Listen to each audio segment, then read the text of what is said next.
anticipated revenues are. And when I say anticipated revenues, that's based on historical events, information that we're getting from the state of Arkansas, and things that we know for fact that we're going to collect next year. Mainly historical events. We look back at what we've received. This year, we're not anticipating any growth in our sales tax due to the fact that it's been pretty flat this year. We're up, I think, about 1.6% for the year, but we didn't anticipate any for next year. A couple things that we have done, I'll go over with you in a minute, but specialized tax, like the operations and maintenance for the jail, the detention facility, we can budget 100% of that. The tax for the road fund, the road and bridge that we received, the 5/8 for, we can budget 100% of that. Grants, we budget 100% of that. But for the most part, it's 90%. So therefore, if you bring in $1 million and you can only budget 90% of it, it's $900,000 that you get to spend. So theoretically, you would have $100,000 cash over there that would roll forward into a fund balance or into the next year's budget. That you'll see a beginning balance that's the same this year as it was last year. We haven't changed that. Susan can tell you, but I think it's been about 4 years since we've offered the beginning balance. We've held steady on that. We are, if you will look on your general revenue, first yellow tab that you come to, look down at item 1000.7201. It says LPT current. You notice $4,211,299.20 this year, $2,954,615.02 for the coming year. That is removal of the 0.6 of a mil that we budgeted in last year. So we're not going to need that in the coming year with this budget. So we're going to be able to remove that 0.6 of a mil, and that's a promise we all made when we put that on the taxes, that we would do everything we could. Matter of fact, Justice Myers said that he would do everything within his power to try to get that off of the taxes. And so that's something that we're going to be able to remove this year. I hope that the people that have been calling you and, in their words, targeting you to have someone run against you are as eager to call you and thank you for taking this off as they have been to try to tell you what you've done wrong. In order to do that, there's been several reductions that we've made. One is a capital reduction of nearly $800,000 at the sheriff's office. Once we got those new 8 positions funded, the vehicles, the body armor, the cameras, the dash cams, the computers, it's about $90,000 a vehicle, and there was 8 vehicles there that we had that we won't have to buy repetitively. So once we got those up, that reduced it that much. So we're getting close with just that reduction right there, because it was about 1.2 million that it was going to produce when we dropped it back the first time. And then about 750,000 in projects that we did this year, out of the general fund, 500,000 on a parking lot for the sheriff's office, 250,000 on the last generator that we'll need, because now we have all of our structures with backup generator power. So that's another 750. So we've already exceeded that in that point. Another thing that we've done is I met with, well, let me back up just a minute. Over the past 3 or 4 years, Susan and I have worked, when we have a position come open, such as, I'm going to start with the landfill. We had a retirement there. Paul Thompson retired. Billy Sawyer was the assistant director, and we moved Billy Sawyer to the director, and we eliminated the assistant director position. It put more of a load on the other employees, and I took part of the burden myself. We had a position at the road department that had not been filled in 5 years. We eliminated that position as well. The 911 center, when Corky Martin retired from over there, we eliminated funding for a position over there and restructured that work. Bo Robertson and myself have more immediate hands-on responsibility there. We also, downstairs in the stormwater, there was a person that answered the phone and did paperwork. When they left, we didn't fill that either. And in Susan's office, there was an accounts payable person that, when she retired, I took those responsibilities into my office, and Anna and Cindy handle that now in my office, so we eliminated that position. So that's about 5 positions over the past 3 or 4 years that we've been able to eliminate, saving roughly $300,000 a year. So what I did this year, I went and met with all the elected officials that can have a big staff, and they have all agreed, should we get this proposed budget and COLAs adopted, they have agreed to remove one person from their staff. So we're shortening, we're making government smaller, yet we're going to do more with less. Tax collector, tax assessor, circuit clerk, sheriff, and detention are all going to remove an administrative position. No law enforcement, but administrative positions. And when we get to personnel in November, we'll be asking for a COLA, and therefore the people that are left in those offices will be asked to do more because we're eliminating one position. It will not affect the service. All the service will stay at this level or better. I'm a firm believer in quality, not quantity.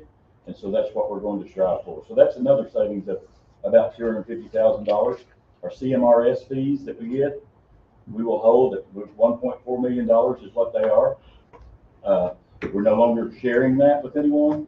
So we get to retain all that. So that also takes the burden off the general. So just trying to give you some ideas of the increases that we've seen.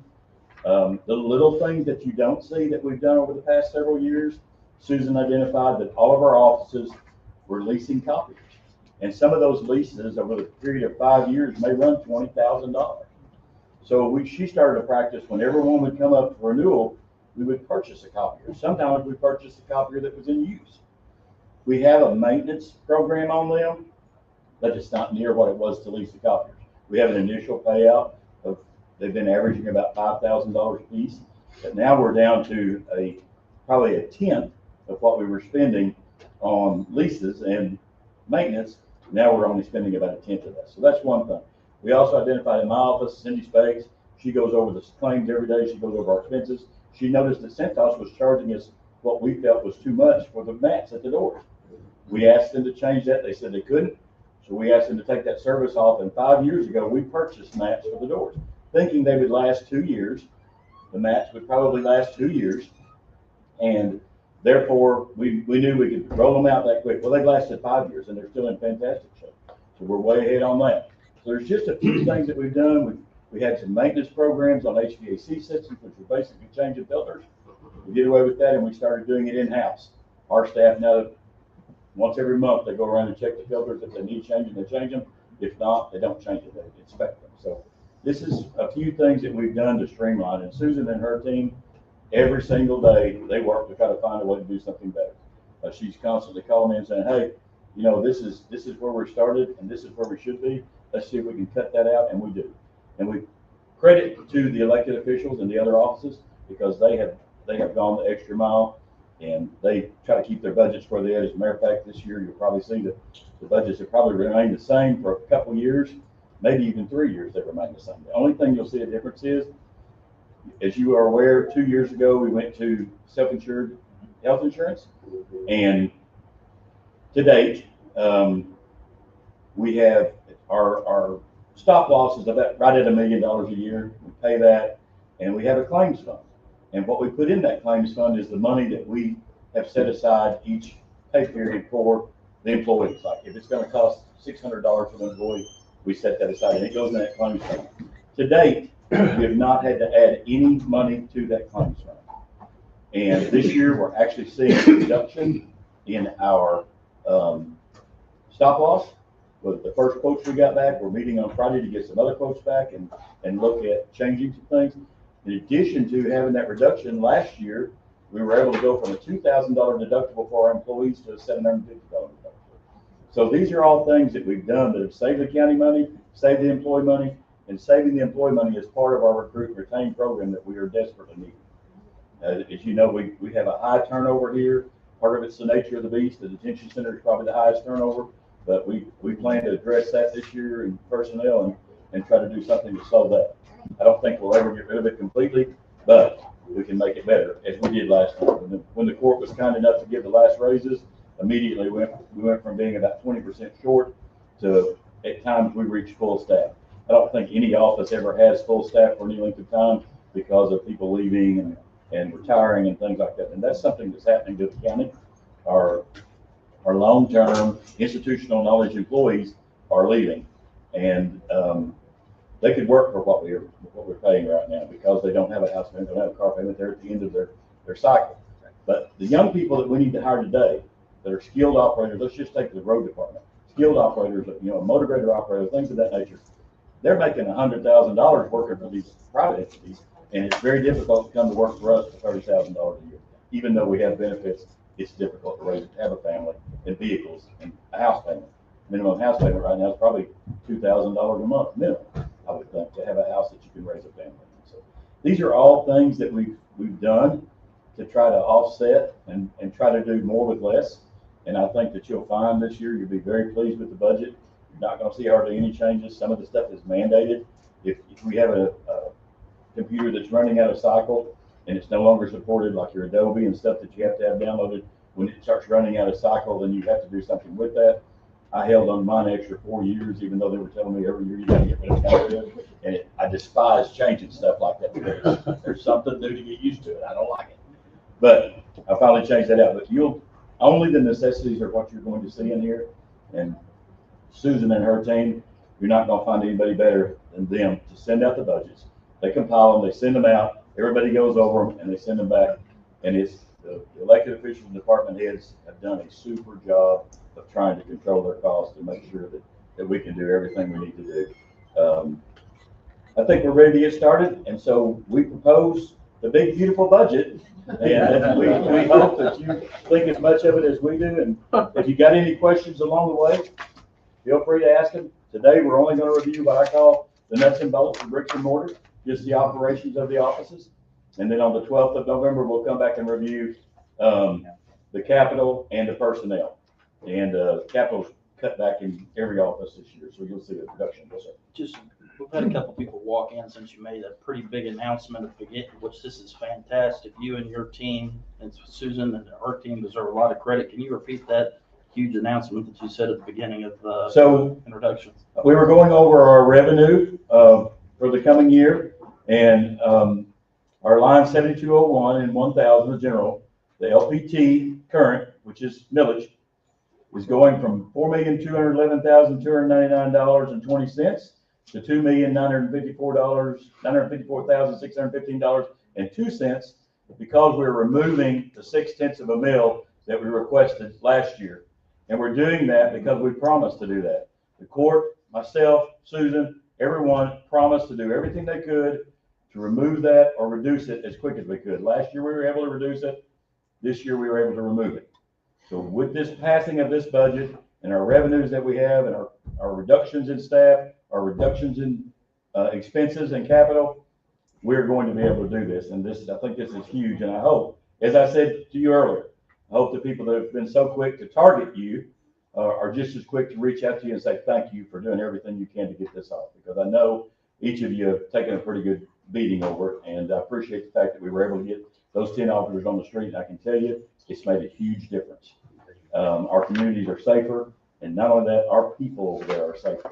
And we have a bunch of young staff, but we've had some very rough incidents here in the past 45 days, and they've handled it well. Everybody has responded as they needed to, and it's great when you look on the radio system, on the CAD system at night, and you see 2 units responding to Buckville, Arkansas. You're not sending one person up there by themselves. Or you see 3 units going where there's a big disturbance of some kind. And we have, with the VRBOs that we have here, sometimes there's 20 or 25 people when somebody calls in. And maybe they aren't all involved in the scuffle, but they're all there. And if they've been drinking, they're likely to jump on whoever shows up. So we are blessed at this point, and I think the sheriff will share that we've certainly seen some great changes in the past year from the fact that you guys were able to fund those positions. And with being able to get those cars and get those rigged out and get those on the street, that was a significant portion of our capital that we're able to reduce this year. There are a lot of other little pieces in there that we're able to save some money on, but those are the big ticket items that will cover this. And with the help of our elected officials, we also are going to be able to shorten our staff. I want to thank the treasurer, who's sitting back there too. Vivian, since she took office, has been very aggressive on investments, and we are seeing a great return on our investments now. Susan and her have worked together. We have an investment team that we've got. It's Vivian, the tax collector, Susan, myself, and the sheriff, and we sit down and we say, all right, we've got $10 million here. How much are we going to need the first quarter of the year or the first 6 months? We set that aside, and the rest of it we invest in short-term investment. I think our last average that we got was about 4.24 return on our money. So we're investing every single penny that we can to return to put back in whatever fund the investment's from. If it's from detention, that's where the money goes back to. If it's from the landfill, that's where the money goes back to. Wherever those investments are made, even though it might be operating capital for this year, we still invest that.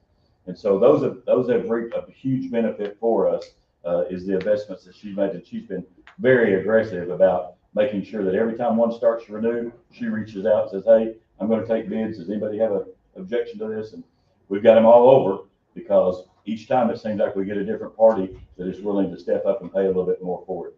And we have found that if we break it down a little bit smaller, where it's not 10 million going to one place, that we have more aggressive competition on it. So I know I'm probably missing something, and I apologize for talking so long, but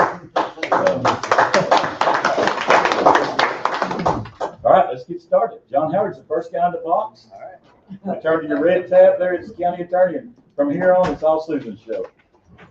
And thank Paul for being here to do our live streaming today. Adam couldn't be here, and he has to present the budget, so Paul came over and he's doing live streaming on the budget. As a general proposition, my budget's the same as last year. If you have specific questions, I'll try to answer.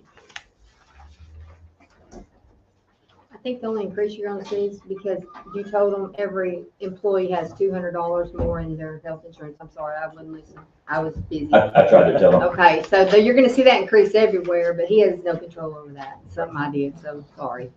But we gotta cover it. We gotta take care of ourselves. Make sure we're And that's to covered. reinforce our, we've had 2 very good years on claims, and historically, if you look back, health insurance usually has a couple good years, then they probably have one bad. So we're anticipating maybe a bad one in 26. So we are trying to shore up our claims fund to make sure that we don't have to reach back in for anything else. And we were able to do those changes last year with the deductibles without increasing anything to the employee for their spouse or families. Yeah, we didn't increase the budget last year, so it's just in case, because I don't have to go back at the end of the year and clean it up when we go over. I'll make a motion to accept. Second. I'll second it. We have a motion and a second. All in favor? Brown and Ed. Who was the second one? Oh, One of I was. Peters. I'll speak up. I heard over here, I heard over there. Take your pick.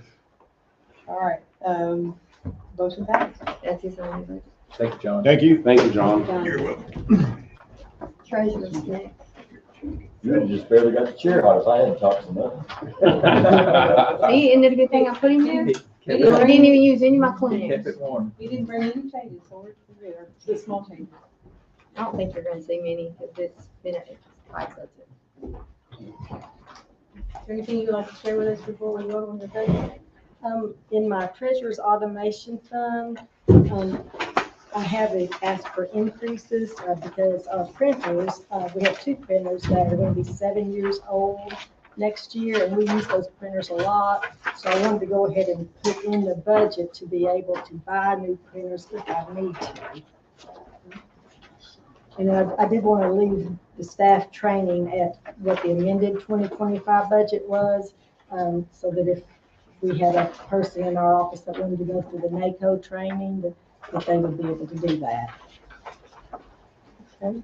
A point to make is that in 2000, I looked it up yesterday, 2015, we had commitments of over $300,000 for copiers.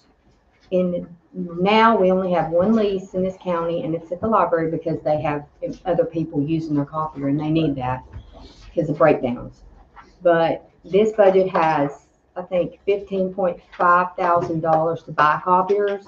We all have maintenance programs, but each year we were spending over 80, right at 88 and $15,000 in leases. Now we're buying them. They may break in 3-4 years, but usually they don't. I've had mine forever, and I think you have too. So we put in case in there, so you'll see a couple of in cases, and that's the only thing they are, is because if they break.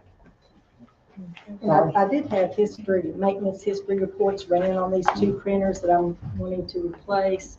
And And so they suggested to us to go ahead and put it in the budget just in case we did need those next year. Absolutely. I'll move that we accept the treasurer's budget. She has two, so. The, Yeah, two printers. both the automation fund and the treasurer's general. Make a motion proposal. Okay. The motion from Justice Myers and second from Anderson. All those in favor? That was easy, that was easy, Vivian. Everybody's happy with you this morning. Cross your T's and dot your I's. She does a great job. Please She don't does go, it. Vicky. Yeah. Please don't go. I have a good team. Yeah, you keep it going. Thank you. Thank you, Vivian.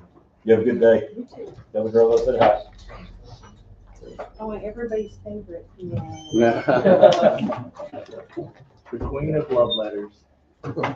Yes, once a year. We only want one a year, because if you get two, that means you're delinquent. Right. That's Wearing not a the good. Cinderella dress and everything. I know. I love it. I mean, anything you want to share with us? I Before we get think started on it's yours? kind of just pretty much the same. I was told to put in for a switch from the IS department. So I added that. And other than that, postage goes up every year, Right. but I send out how many thousands of bills every year. So that's the only thing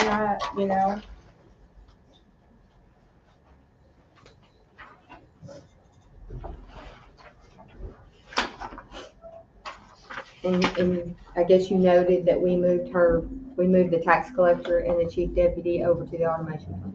I saw that. And when it grows, we try to move people into that. When it comes down, we move them back to try and keep the county general as low as possible. And it will growing too much, so.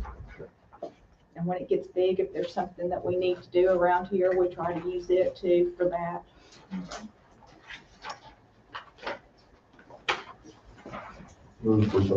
Second? Justice Hamilton and Justice Peters. For both of them, yes, ma'am. Automation. That's on automation as well. Okay. Okay, all those in favor? Aye. Thank you. Good job there, girl. Thank you, Rebecca. Thank you. Thank you, everybody.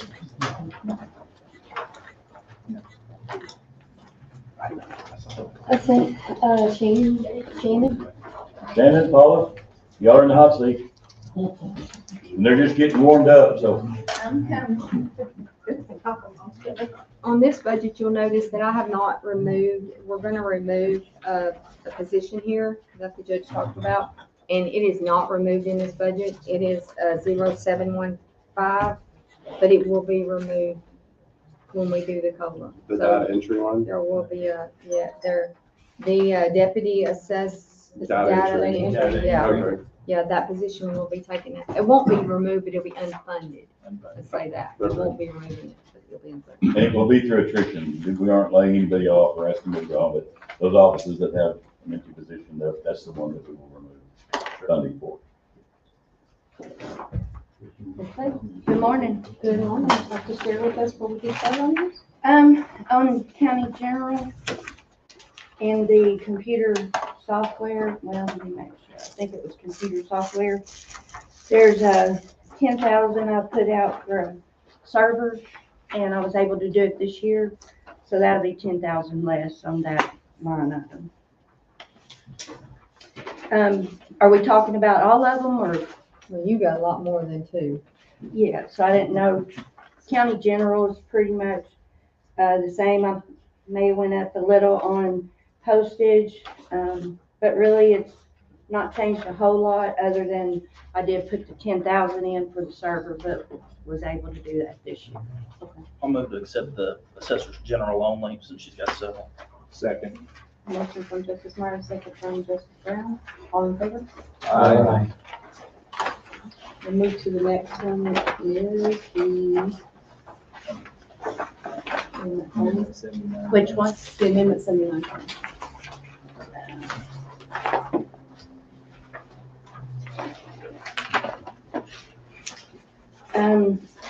I believe I allotted more in my amendment 79 for computer software and support, because I have this is a fund that has to be used for Amendment 79 purposes only.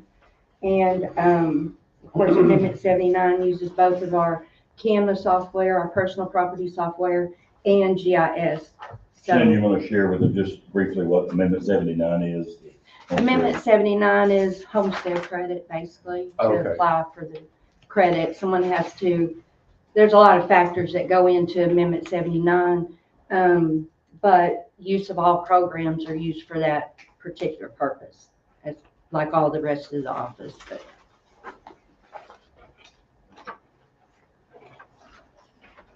Move to accept the assessor's amendment 79 budget. So, Justice Myers, Justice Winter. All in favor? Aye. We'll move on to the reappraisal cost fund. okay. So this one did change. I've allotted 44,000 for a parcel count that may be over where we began this appraisal, because we're going to be putting new values on in 26. So whenever the reappraisal ends, if my parcel count is varied from where we originally started, then I have to pay that amount of however many parcels it went up. So gauging it from those years, I'm figuring 2,200 new parcels at $20 each is how I came up with the 44,000 extra. We're seeing a lot of lot splits and a lot of subdivision development, That's what I was especially wondering. around the lake. You may have a lot that splits into 3 parcels, and that's something that our office has to go back and clean up. We're also seeing some 60 and 70 lot developments come across, and so they each form their own parcel once it's filed in the circuit clerk's office. So they have to go back and recount that. So that's kind of gives you an indication of what kind of growth we're seeing also when you see that number of parcels come through there. Also, the state funds 546,000 of this, and the county transfers in out of general fund. This year we've upped it because of the 44,000 to 397. You'll see that in your revenue. So just a note, so you know. So it comes back to us. Yeah, we get this money back because we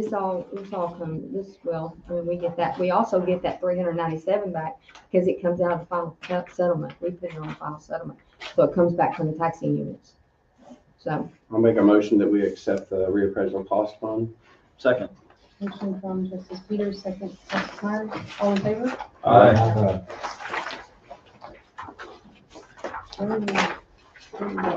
Late assessment fund? Yeah, that one I budgeted 20,000 for other professional services. What that is whenever we go through countywide reappraisal, and sometimes we'll get appeals, and it may go through to circuit court even. And if I need to have a professional appraisal done, I'm trying to allot, that money so that I don't have to come and ask for money for that particular thing. Is that like an outside appraisal or a? Mhm. Justices, I can add a little bit of that information to that may be helpful. We have a number of cases every year that come from the equalization board to the county court, and typically that is large commercial operations. We have dealers, we have several hotels, we've had them all in the past. After they get to county court, they end up at circuit court, and they typically present an expert with a specialized specific appraisal on the parcel. We don't have that. We have the mass appraisal approach. So to counter that, we need to be able to have a specialized appraisal in those unusual circumstances. We've got maybe 9 or 10 of those cases going right now that have accumulated over the last 3 or 4 years. And that's what the assessor's talking about. We need to be able to potentially occasionally retain a specialized appraiser for that purpose. and this is kind of her only automation fund that she has extra money in. Everything else is general fund pretty much. I'll move that we accept the assessor's late assessment fee fund. I'll accept it. Second it. Justice Myers and Justice Peters, all in favor? Aye. Thank you very much. Thank you. Y'all have a good day. Thank you. Thanks, Shannon. Thanks, folks. Have a good day. You too. Yes. Gee, if you'll just look at that bottom line. Gene Hale. Right,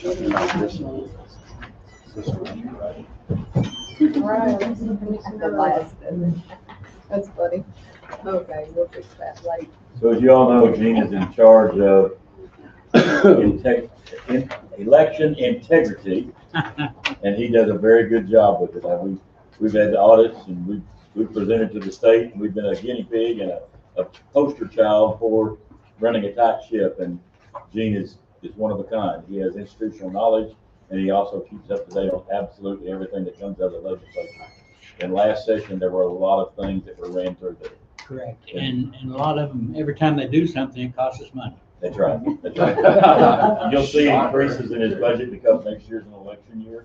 So those years it increases, but Gene works hard to get reimbursed from the state on everything that we can get reimbursed for. So you'll see that increase, and then at the end of the year, we wind up with most of it back. And this year we'll have, of course, the primary will be reimbursed by the state. We'll have any of the city elections reimbursed by the cities, the school elections reimbursed by the schools.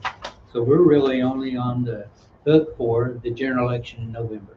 Other than that, pretty much everything else is paid for, but we need the money up front in order to do that. So there's 100,000 in your revenues for general fund for election, and we don't know, it could be more. But that's conservative. Probably will be.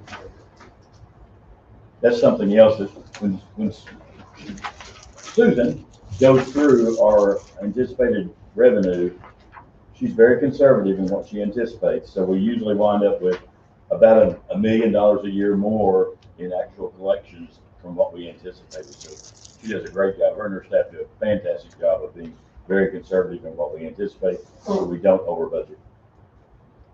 Move to accept the election commissioners. Mrs. Brown, Mrs. Anderson, all in favor? Aye. Thank you. That was the easy. That's it, Chief? Thank you, Jeff.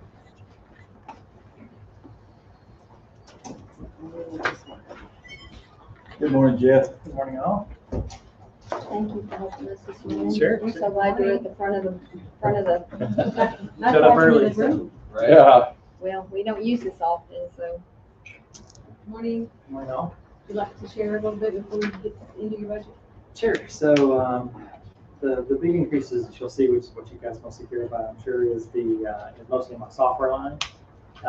Earlier this year, late last year, we went through a cybersecurity audit process, and in that audit process, they found a few things. They rated us high and said we were doing well in most areas, but a couple areas that they said we were deficient in is vulnerability management and multi-factor authentication. And so most of the increase that you're going to see in that line item, about 64,000, that is for those to try to work on those two areas. We haven't fully made decisions, so those costs might actually go down some. Hopefully, we haven't bid it out. We're still looking at it, but we got to estimate what we think. And there's another thing in there that's about 20 grand, which is we have some software, and like I said, your eyes will glaze over if I start talking about that too much. Just suffice to say that it's a key piece of software that runs the servers for the county. And so we a couple years ago, they had a change. They got bought out by a different company, and long story short is we went away from having maintenance for a couple of years while we tried to wait out to see what was going to happen, and that's come back for about 20 grand, but that's actually not new money. It's just money that wasn't there for the last couple of years. So those two items, and then another increase really is in the city contract, which we estimate about a 3% cost of living increase for that. For those of you who don't know, we basically bid exactly what it costs, and so I look at that every year, and then the following year I go back and adjust, and so sometimes it goes up, sometimes it stays flat, but it's 100%. Whatever cost us is what y'all pay. There's no additional added to that. And last year before, we dedicated one of IT personnel to the sheriff's office. So Rob Dart has been with him a long time, stayed over the sheriff's office, and he handles all the units that are in the cars, all the computer stuff over there, and he fits in well over there.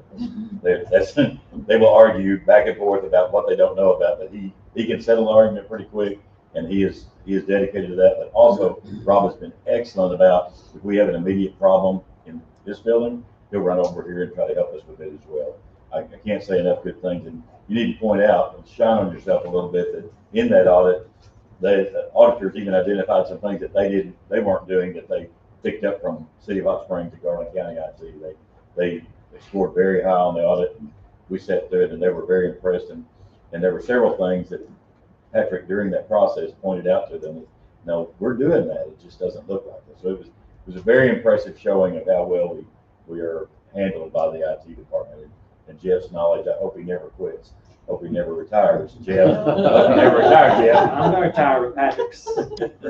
Patrick, you're in good hands. Got a good team. Anybody have any questions? No, I make a motion that we accept. Madam Chair. I'm sorry. Can I ask a question, please?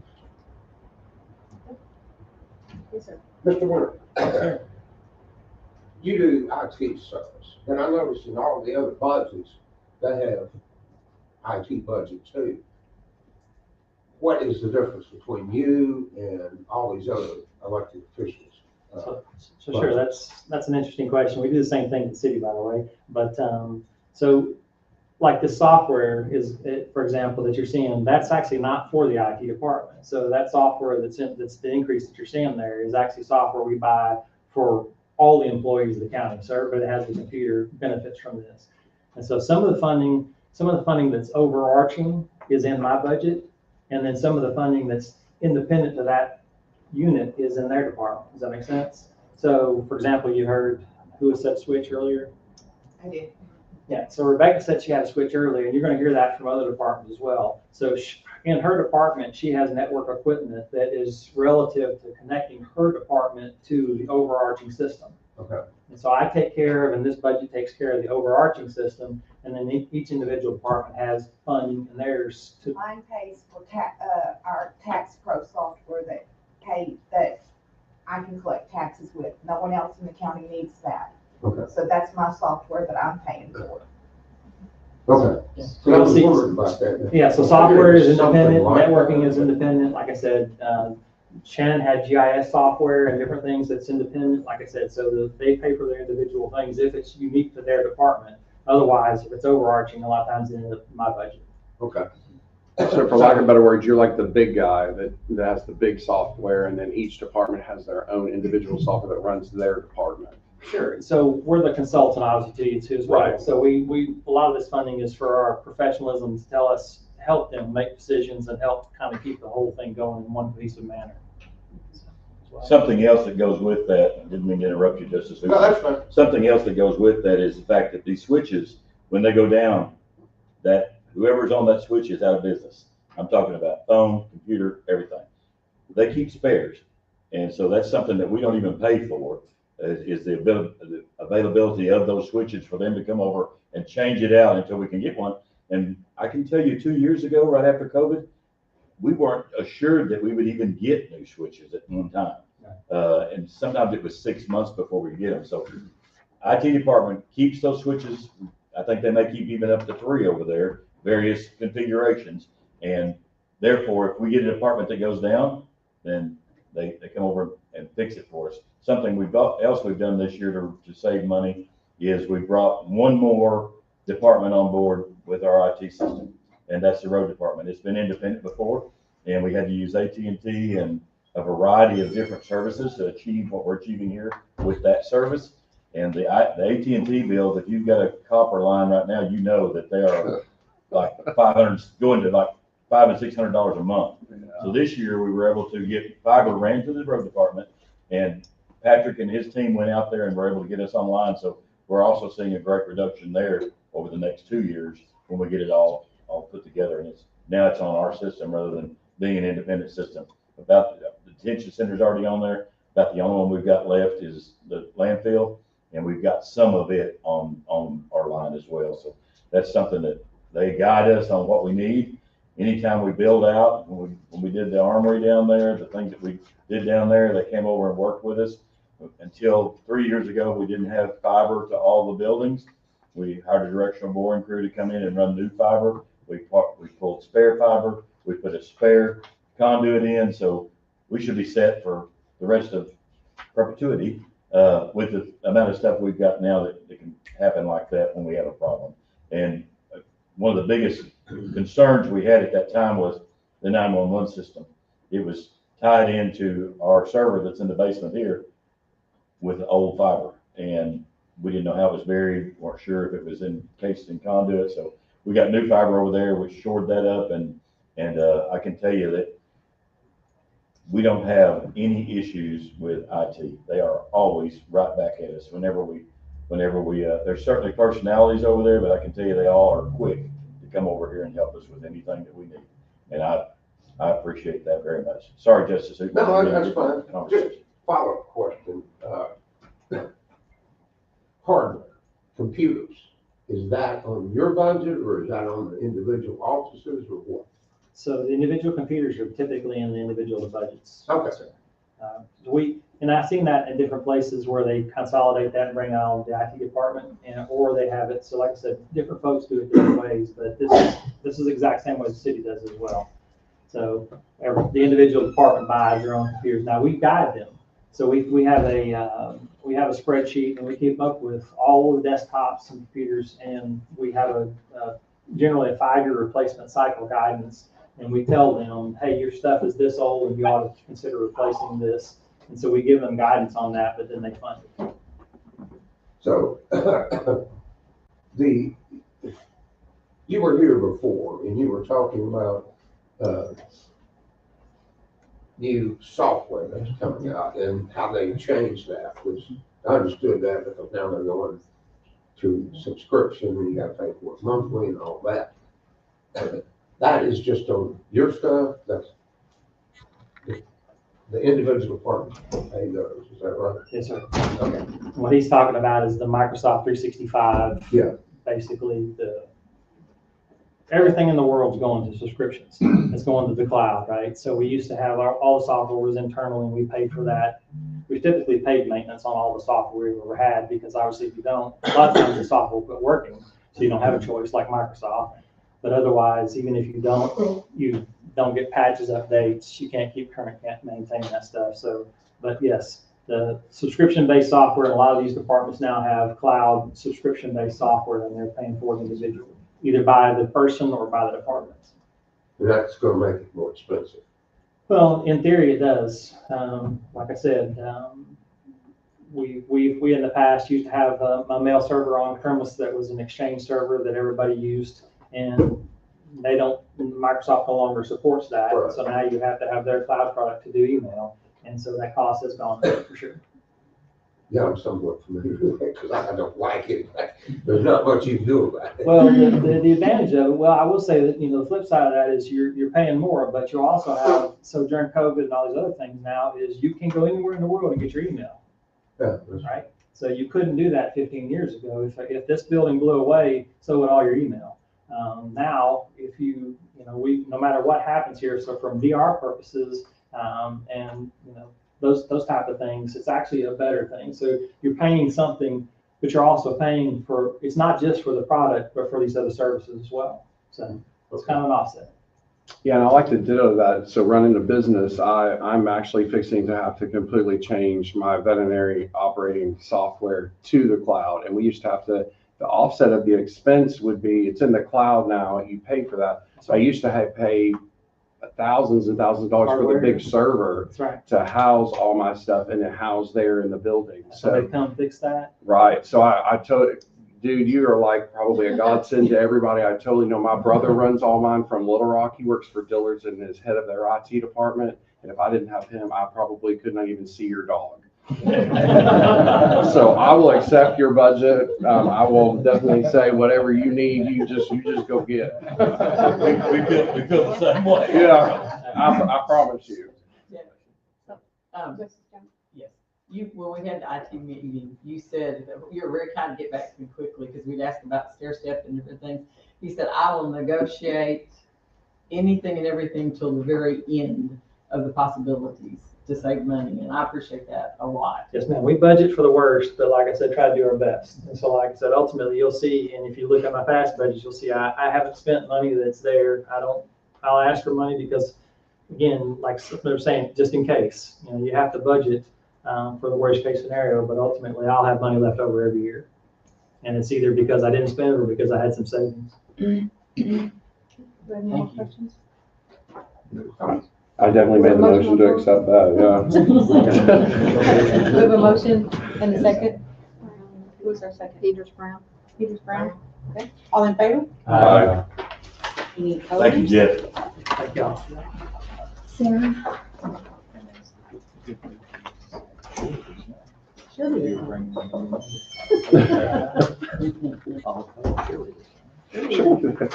You're gonna put it out your president.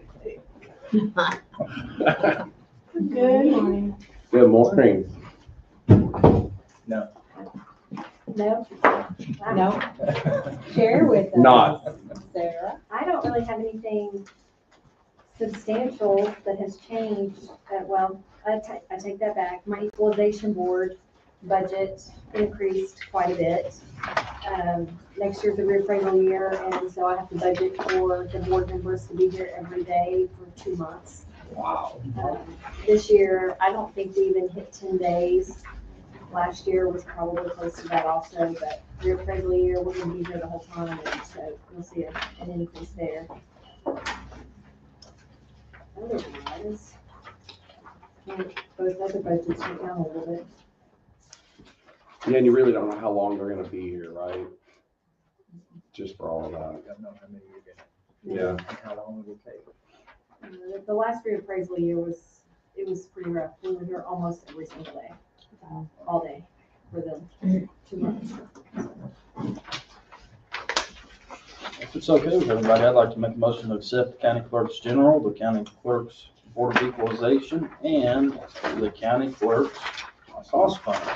I'll second it. Oh. She's not asking for too much. She's not.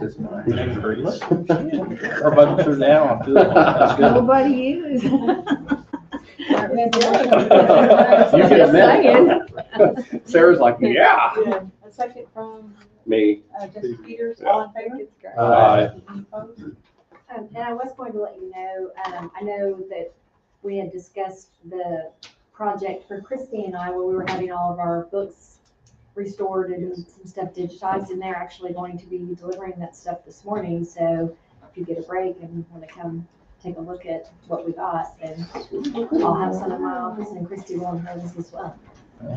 That's for the restoration and digitalization of records. Historical. So we'll be able to go back a lot further with Christie to represent hers. So no more microfilm or microfiche or? Well, I didn't have any of that anyway, but yeah, all of my marriage books will now be scanned. A lot of our voter records, which were kind of a disaster if you went back and looked at them, just because of the type of paper they used, the age, they were in pretty rough condition. And so those have all been restored and should be in good shape. It's a pretty impressive process. And are they gonna be accessible via the web? Anybody can just do a search? Or Well- you would have to come to you? There's a service for that, and I haven't had time to research that, so that'll be So for it can be another you for time, the- but yeah. So that could, as like a revenue it's- point? yes. Yes. Yeah, but for Yeah, now, because I think Christie's. it's easier for us you to pay get a access. copy of They're stuff. in better shape. And so that's another project that we were able to do with ARPA funds. Mhm. We were able to set those aside to do the digital. We've never had the funding before, and so we identified, actually, Christy and Sarah came to me and said, hey, we would like to do this because if you've ever been in the vaults, you know that those records are just falling apart, waiting for somebody to open a book and they go to, there's moths fly out of the book. But this is a company that was Copile, I believe is the name of the company. And they submitted a very good proposal, and I've had them, what, 6 months? Yeah, it's been about that long.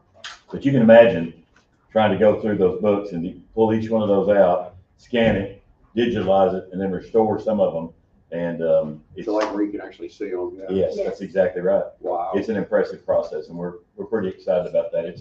She's still got more to do, but this is a very good start. We actually went to Dallas and toured the facility. It was amazing what they do to see the process from how they can, like a newspaper that's tethered, it's almost perfect whenever they get finished with it. That's great. David, you might remember that. But at any rate, they're delivering those this morning, so if you, like I said, want to come in and take a look, feel free. Thank you, Sarah. You want to skip the health department and go on? Is there any changes in it? We give, so the health department, as you know, we give $35,000 annually, to them. The city gives $35,000 annually to them, and the state provides the rest of the funding.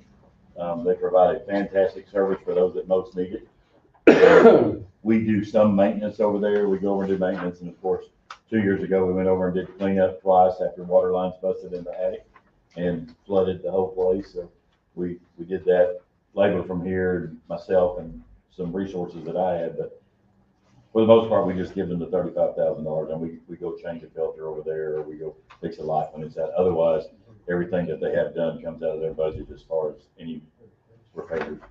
Susan's not here yet, but unless you want to wait on I her. don't see any. it's a- There's bunch of no, don't say, I'll make a motion to accept the health Oh, I'll department. second it. Okay. A motion from Justice Myers, second from Justice Peters, all in favor?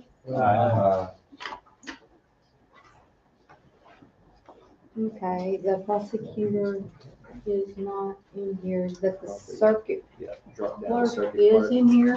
You want to skip to? You wanna circuit skip to her? She's the two Circuit white clerk. tabs down, She's white circuit tab. clerk. Two white ones there.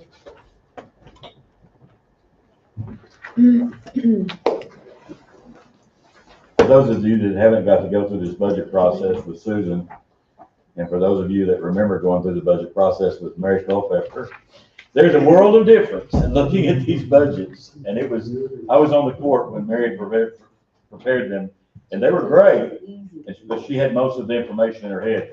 Now, you would be looking at it, there'd be nothing written down. You said, Mary, what? Well, if I remember, this so-and-so, so-and-so, and that's the way the county was ran Mary was here for over 20 years. And she did a great job with it, but it got to the point where she couldn't keep it in her head, and she refused to let go. But this is a streamlined process here, and everything's in this book. And it's a blessing to have that. Thomas and I witnessed the Mary era, didn't we, Thomas?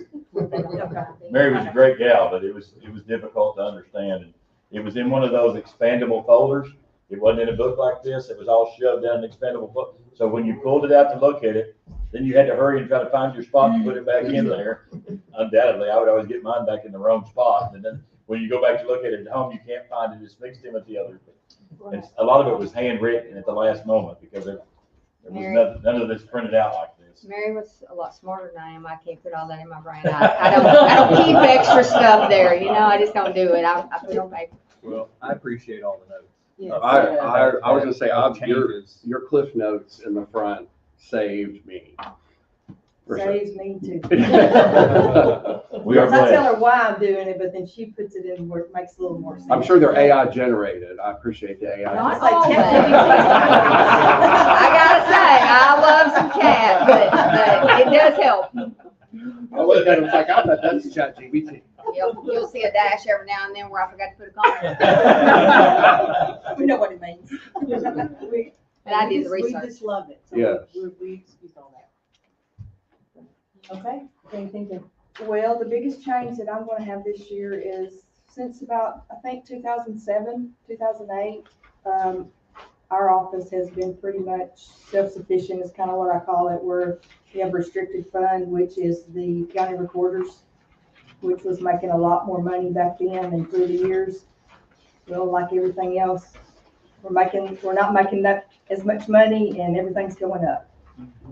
So I have had to move a couple of salaries from the county recorders to county general for that reason. We put it off as long as we could. We talked about it last year. I think they were moved into that fund in 2007, so that's how long we've been able to fund it out of there. Now, there have been some changes with district court from legislation that we fought for last year. We don't know exactly what that's going to look like yet. We're still working through it because we've got about 4 different answers as to how we should put it into effect. By the end of the year, we have to have an agreement with the city of Hot Springs, but it looks like right now, it will probably save us somewhere between $50,000 to $75,000 a year. One is the state is going to take responsibility for the state judges that they should have already taken responsibility for. And then there's some changes with the cases coming out of there. The county cases, the funding will be coming to the county. The city cases, the funding will be going to the city. But it's very vague and it's somewhat contradictory, the language in it, as most legislation is. It's prepared in a hurry, but we're working through it. We worked with the consultant, Eddie Jones, over there to try to determine exactly how to do it. And Vivian and Susan are on top of it, but we hope to, in the next 30 days, have that agreement worked out to where we're cost sharing and getting the right amount of funding here, but it will, in the end, result in more revenue for us that's really not figured into this. One thing that you might consider too is that Rebecca has moved herself and the chief deputy out of general into her automation. That we've offset. It's really a wash on county general, but she's moved her chief deputy herself into county general because the law hasn't changed, like she said. So you're talking about the 4 salaries that we see, typically They're 2 of those always- weren't in there? Correct, there's 4 now where there were only 2. Gotcha. Because I did see that increase, Yes, but I that's figured the At the general level, it's a wash. A wash. 2 came in, 2 went out. correct. And they're Other the than same that, level. the thing is that I didn't increase anything. Yeah, I noticed that. And I try not to, and then just because it's there, I'm kind of like everybody, I don't spend it just because it's in there. If I don't need it, it just goes back in. They're such good stewards. We appreciate it. Move that we accept the service budget for the cost one, house support cost one, secretary commissioners. Second. Yeah, she's got several. Did I miss one? You did this child support. Yeah, he got you did one. the child support. I thought he said all Yes. of them. Yes, okay. Okay, we have a motion on the floor, we have a second. Myers. Justice Myers. Or Myers, This is I'll it, fight this over is, it. and, all in favor? Aye.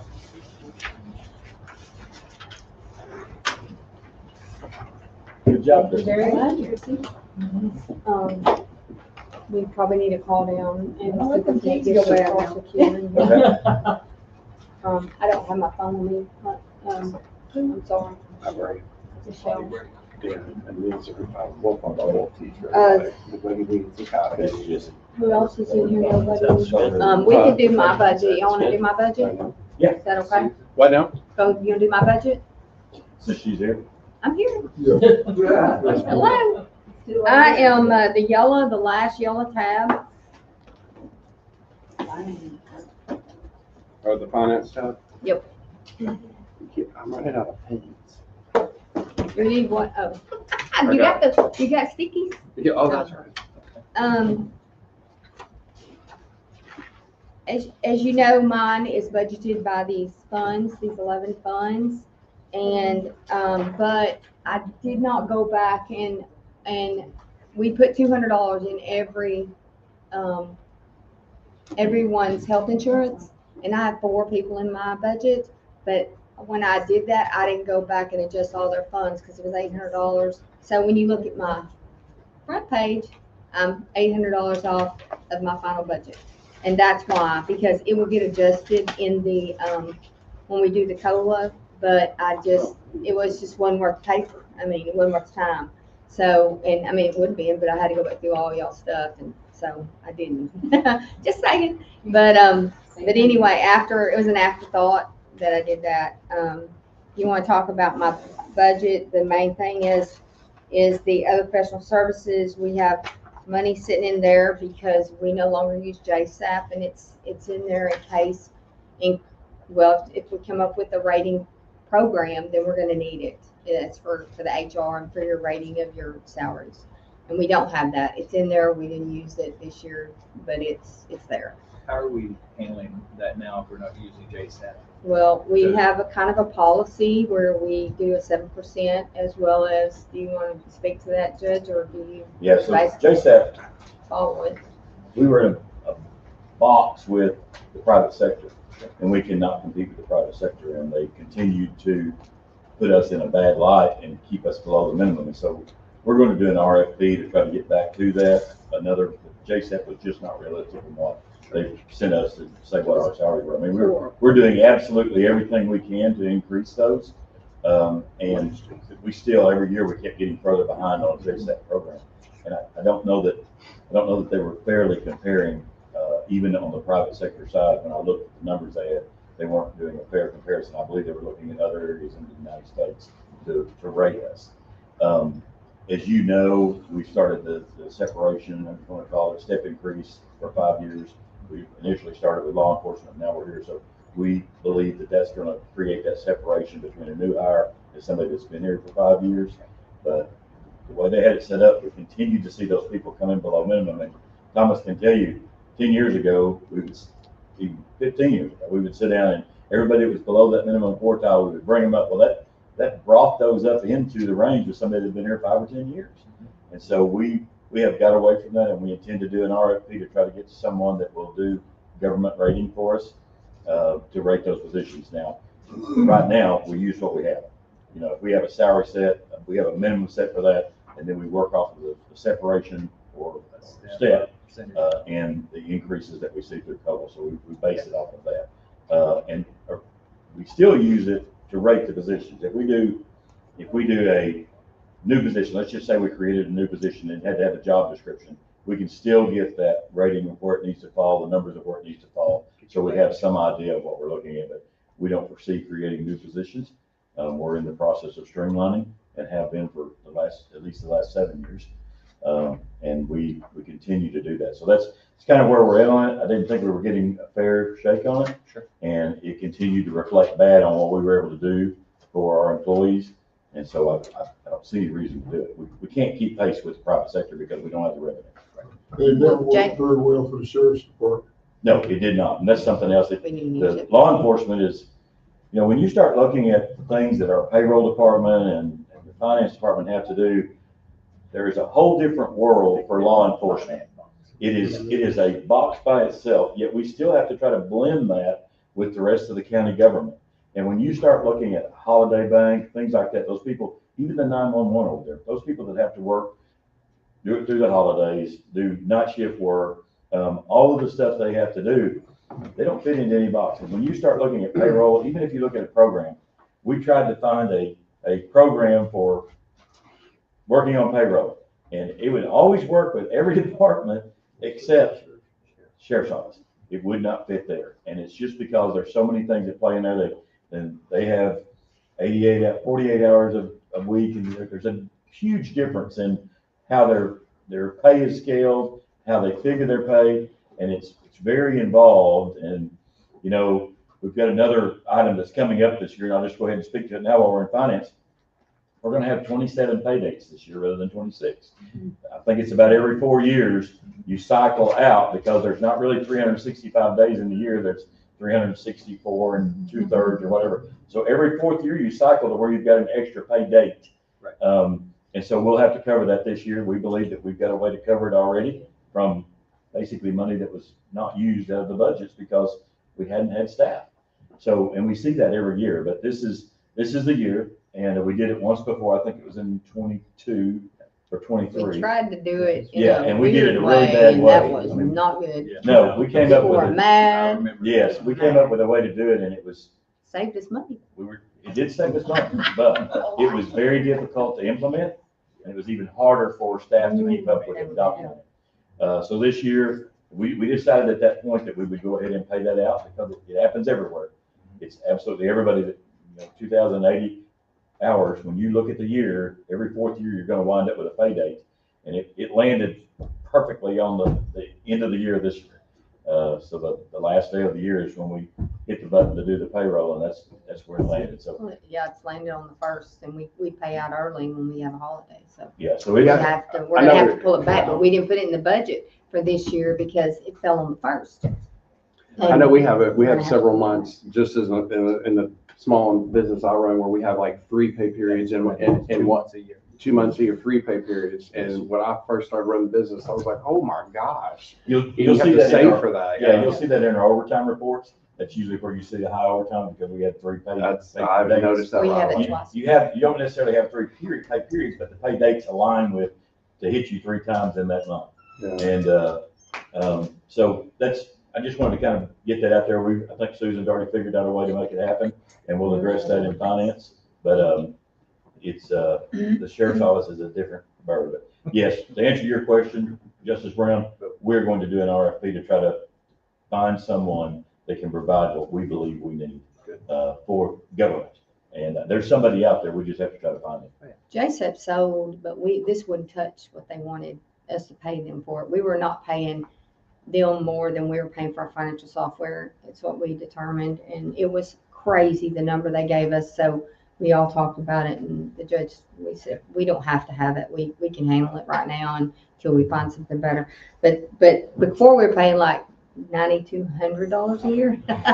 There's 28 in here, but we put extra money in there for a new program. But I also put $10,000 that I've been keeping in there every year, just in case, because that's for like Friday Firm. If we have, because it's cheaper to pay Friday Firm than it is the IRS, I assure you, if you have a problem. So if there's something that comes up that's big that we need to, Friday Firm specializes in those types of things. And so we've used them in the past. We haven't used them any this year. We haven't used any of that money for that purpose. So we didn't have to use it, but it's good to have, because if something comes up, it comes up now. It can't wait for Quorum Court. We have to be able to cover that. The other big item on my, didn't change really, is the software, but that's our financial software. It's also covers all the software that our department has to use, and there's quite a few things that we do this year. We have a grant software, and that is $19,500. Our financial part of our financial software is $31,671. And then we also have a FMLA software that we pay every 3 years, which actually doesn't come into play until 27, but I wanted to put it, I just didn't want to make a change really. But, because we have training network software that, and other things do go up on us. So I didn't want to make that, because that FMLA is minimal. We use Grammarly, so we spell properly now for y'all. And we use ChatGTP, which we don't pay for, but I want to pay for next year, so I don't have dashes instead of commas. And Dropbox. I have to use Dropbox for the audits. That's only like $91. But all these little things like our email, $579, all these add up. We use AnyFlip on the website where you can flip that book. We have Microsoft 365 that we have to pay for, and we also pay for Adobe Pro in our office, so we can manipulate files and make things pretty for the website. But so that all those together, there's very little. There is some cushion in that 60, but we don't use it if we don't need it. And as you'll see from the past, we don't use just like everybody. We don't just go out and go shopping, because we don't have time for that. I mean, we don't care about buying pencils really, but just saying. Move to adopt the finance budget. I'll second it. A motion, Justice Brown, second by Justice Anderson. All in favor? All right, Susan, you get Good the job, operator. Susan. I guess, Susan, we've already gone over your budget. Is there anything you want to talk about before? They've already approved it. Oh, no. Makes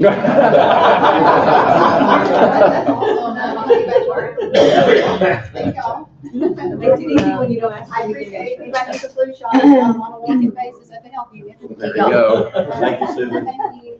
Do you want to go over grant and aid, or do you want? Sure. What do you want to do? Grant and aid? Can we take a little break? The next. Oh, you take a break? Oh, that's great. Michelle's on her way from the gym. Oh, Michelle's on her way. Awesome. We'll take a little break, 10-minute break.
Good morning, Miss Michelle. Good morning.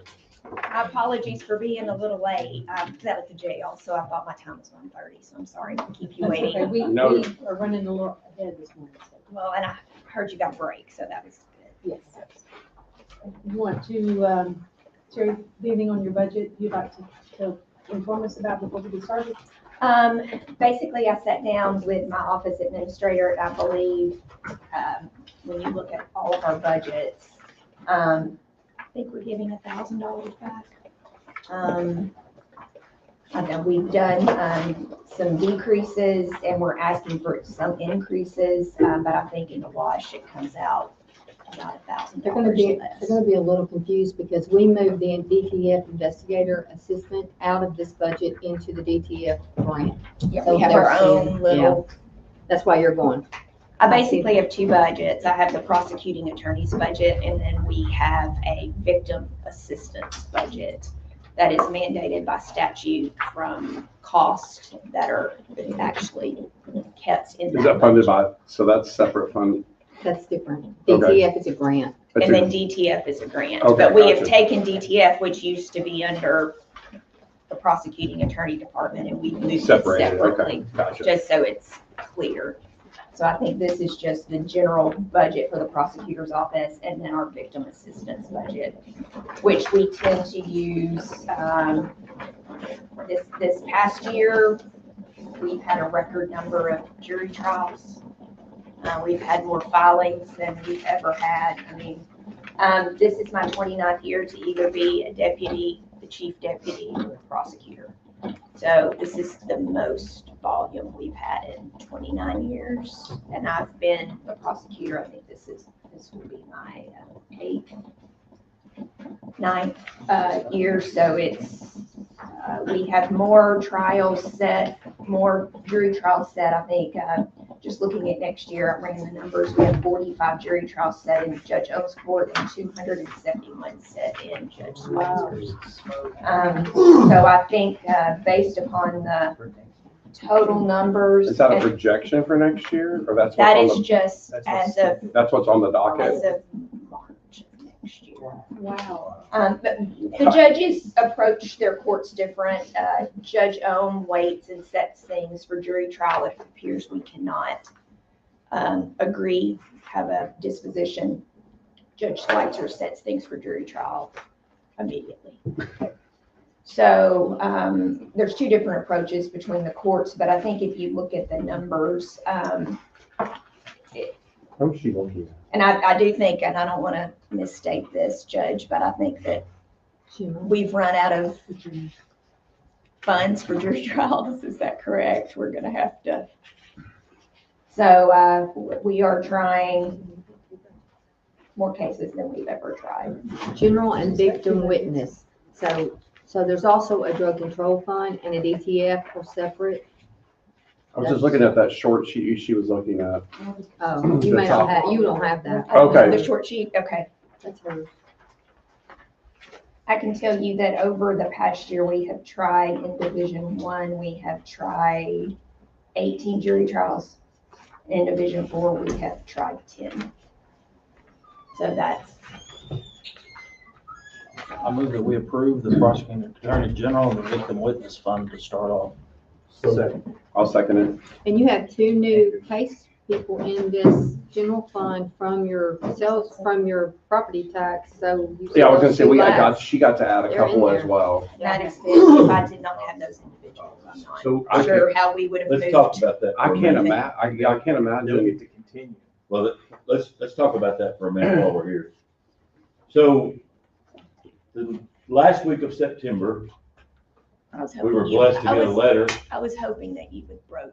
We were hoping, we got a letter from the state of Arkansas, Department of Finance Administration, that said, hey, effective next Monday or whenever the 1st of October was, you're no longer gonna have any funding for your VOCA positions. We had 2 VOCA positions that were on a grant. They provided 55,000 apiece, I believe, and we funded the rest of it. Is that right? I think it was 110,000 total. Susan, does that sound right? Pretty close, yeah. So we got notification that you're done. You're not getting any funding anymore. So I immediately reached out to some of our neighbors and they didn't get any funding either.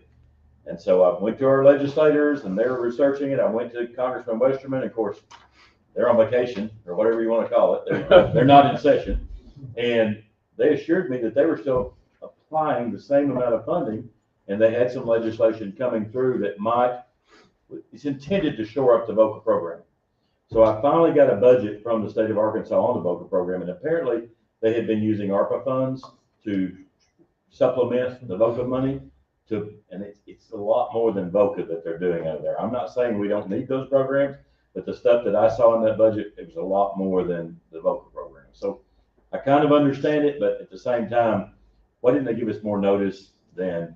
And why would you put those recurring expenses in a fund that is not recurring? That's what I wouldn't understand. With a surplus at the state level. So here's something I'm going to suggest. I'm going to bring up. I won't suggest it, but I'm going to bring it up. As we look at our grants and aids and our state offices that we support, obviously we don't provide enough for the health department to do anything there, but the extension office is one of them. We give them $120,000 a year and we supply them a place. If the state of Arkansas is going to continue to roll back our funding, 2 years ago they did EMPG funding, they rolled that back, reduced it. I emailed them and immediately wanted to ask why, because I will tell you, and Susan can back me up, John can, I will fight with any of them. I don't care where they are, whatever. Our funding is our funding, and don't wave your flag that you're saving a bunch of people money when you're actually just pushing it down to us and at a local level. So they reduced our EMPG funding. They closed the federal surplus, which was huge for small counties, volunteer fire districts. Even the fairgrounds here utilized it. They've closed that without good reason, other than, well, we're just not getting big items in there anymore, so we're just not going to have it. And so now, a week before the funding runs out, because that grant is from October till September, they tell us we're not going to get funding. So we actually had to lay somebody off in our office because there was no funding any longer. So as you're looking at these budgets, and I'll ask the extension office will the state pick up if we reduce your pay some to try to at least supply her with one of those positions back? Would the state pick that up for you? And if not, where can you make those cuts? Because we're seeing a huge surplus at the state level. I keep hearing that. Oh, we've got a $5 billion surplus. And yet they're getting that from the lower levels. I just tell you, in conversations with them over waste tire, I told them, I said, if you go privatize with this, it's going to affect the end user, which affects my constituents directly. And it's going to affect the smaller areas of the state of Arkansas even more. Sure. Because when you go to private, it's going to go, instead of $3 a tire, it'll be 15, whatever the market will bear. And then they'll be all over the side of the They road. will be all over the side of the road. They will be in our National Park landfill. They will be in the ditches. They will be in our lakes and streams.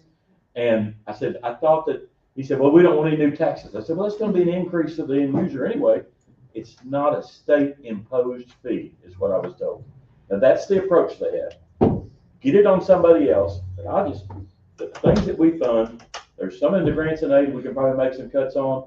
There's the extension office. We've been paying them $120,000 a year for a long time. I don't know why we couldn't make a cut there to try to get most of the funding back to at least supply her with one position until I can fight through this and see if we can't get some legislation at the federal level where we can bring that back. So Well, and can I dovetail on that a little bit and kind of give you the update too? I'm on the legislative committee for the Arkansas Prosecuting Attorneys Association. So there's about 10 of us out of the 28 elected in the entire state. First and foremost, I want to thank Garland County and thank you guys, because I'm a constitutional officer, and my attorneys, we have a total of 9 attorneys, and they are funded by the state, but my entire office is funded by the county, pretty much, and the graciousness of the Quorum Court and the graciousness of the county judge. My victim assistance unit, and you're all aware of this, has won a state award. My girls down there are fabulous and they are wonderful. The work they do is mandated by state statute. There's a state statute that says, and it's a state statute, we are far and ahead of other states on what we have to provide for victims. We follow it, but it is state mandated. And I'm thankful to Garland County, because when the VOCA was pulled, a lot of rural jurisdictions lost their complete victim assistance unit. If I didn't have the 2 people that the county has blessed me with, my whole office, that part of my office would have folded. And those are state mandated statutes that we have to follow. I don't think everybody understands that. Those people still need to be notified. They need to be communicated with. As prosecutors, we represent the people of the state of Arkansas. We don't represent that victim per se, but part of our job is to inform them, take into consideration what they want in a case, and take into consideration what their needs are in a case. So I lost that individual, and it's had to be absorbed somewhere else in the office because someone has to still follow those state mandates. So we have continually, as an organization, the Arkansas Prosecuting Attorneys Association, have tried to get the victim assistance unit to be state funded because it is a state required duty and obligation, and we take it very, very seriously. We ran a bill. It did not make it out. So I just wanted to give you guys, we are continually trying to get the state to absorb those positions because we feel like the jobs that they are doing is state mandated. But that has not been successful with the legislature at this time. I think we're going to, I don't want to speak for my cohorts, but I think we're going to run it again in the next legislative session. But thank you for caring enough about the citizens and the victims of Garland County to fund those two positions. I could not do my job. And thank you for the two case coordinators, like I said, that you funded. Yeah, I can't express to you how much I appreciate that. I don't know how that we could do our jobs if we didn't have those individuals. Out of curiosity, did the bill not make it out of committee, or did it not pass the floor? It didn't pass the floor. Okay. So it did at least get out of committee. It did. Okay. We do have people who are, and there was also a crime victims bill that was run. So there were a couple of different bills that were run at the same time, which I think caused some confusion about the funding for victim assistance. But I think we're going to run it again next session. Yeah, because I mean, we just all listened to how many cases are on the docket and the increase. And then when you hear that your office has not had an increase in employees in how many years? 25? Oh, Right. 2000. You got 2000. Yeah. Well, but prior to that, it would before have you been had the 25 two, you were years. still operating with the same amount. I mean, that's ludicrous. And we, last year, we broke 1,000 felony cases. We're going to exceed that. We're already past 1,000 felony cases. And that does not include what we handle in juvenile court and what we handle in district court. So we run both circuit courts, we run juvenile court, and we run the district court. Anyway, I appreciate it, but I wanted to apprise you of what we're trying to do on our end because we're fortunate here in Garland County. I feel like I'm fortunate, and I tell anybody who will listen that because some of these smaller counties have completely been wiped out as far as victim services. If you want to add this That's a real position, important position because I can remember when she only had one and then she got the two. And I mean, it's something that they need because they have people go through court and, like you said, get what they need. Well, and they reach out. I mean, They are dedicated to their jobs, and I can tell you, it might not be on a spreadsheet, but they work 24/7. Yeah, and so we had when they won the award, we brought them to the Quorum Court and we presented the awards in the Quorum Court to them. And it's a top-notch department. But I just want you to remember, as we go on through this budget today, that if we're going to try to retain one of her positions, then we probably need to try to cut someplace else. And the state is the one that unfunded. Would this be a point to go ahead and try to, or ask to fund, or to? Not no personnel, the positions are already created, correct? Okay, positions are created. yeah, but it's in a grant. We would need to put it into the general fund because that grant's closed and grants are run totally different things. And so we would move it to the general fund and fund it through the general fund if we do it. Yeah, I'm just saying we wouldn't need to go to HR. HR. Well, you could just move it over. Yeah, the position's already created is what I'm saying. So all we would need to do when we get the personnel is put that. So we have to wait till November? If we can get funding for it. 12th of November is when we'll do that. So it'll be I just personnel. wanted to make sure whether we needed to, I don't know, put a bookmark in here for that. Just a mental note that when we get to personnel, and we'll have it brought up, but Put a number. the first step is to try to find the funding for that. And the way that I think we do it is we reduce their grants and aids, whatever it is in there. And we also look at, the extension office is not in grants and aids. It has its own budget, but we spend a lot of money there. I know they do a good service, they do a great job, but I think that the state of Arkansas needs to step up and help us with this. Well, and to advise everyone, I am going to apply for the VOCA grant again next year. There's also a couple of ones that we've looked at, Violence Against Women's Act. That's also another grant potential. So we're going to apply for all of those as well, to try to see if we can obtain them back. So how much are we talking about with the loss of those two? What is the total of About 50, for the about salaries 50 with salary and benefit, 55 at the moment. per person? Per person. Well, there's 110 benefits. Benefits about 50, because she don't, it's about together, about 55 at the. But if- So did you, 38 So- plus benefits. So the two are about. 02, 110 is what the grant was, 109 something, really right at 110. We had some that we made up, I That was believe, two A of little them. less than not much, 110. so. Yeah, it's right under 110. But if you fund, you need to fund both of them. but by absorbing it, For one would be 55. 55. For about, okay. yeah, but by absorbing it in your office elsewhere, now someone else is doing that work on top of what they're supposed to be doing, which is overtime or Which, to and say, not this Burnout, last and legislative session, but the previous one, so it would have been 2023. They increased the statute where, generally, statutorily, we only had to notify and apprise victims of cases in felony matters. Well, they increased it to all misdemeanors. So I've lost these positions, and now our obligation under statute has. it went up. Yeah. So and we're glad to do it, but we Sure. think That's That's a why, when I necessary leave at 7 o'clock some nights, the lights are still on in her office.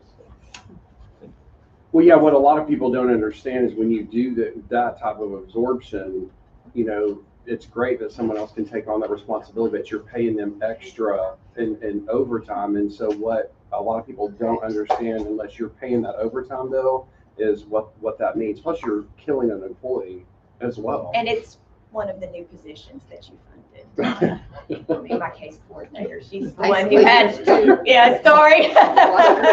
She's doing a great job, Yeah, but. so basically what they did was nullify our two positions we added there. I mean, it's a different Yes. department in there, different responsibilities, but when the state took that funding away, and granted, it was a grant, but it provides such a wonderful service. Thank God.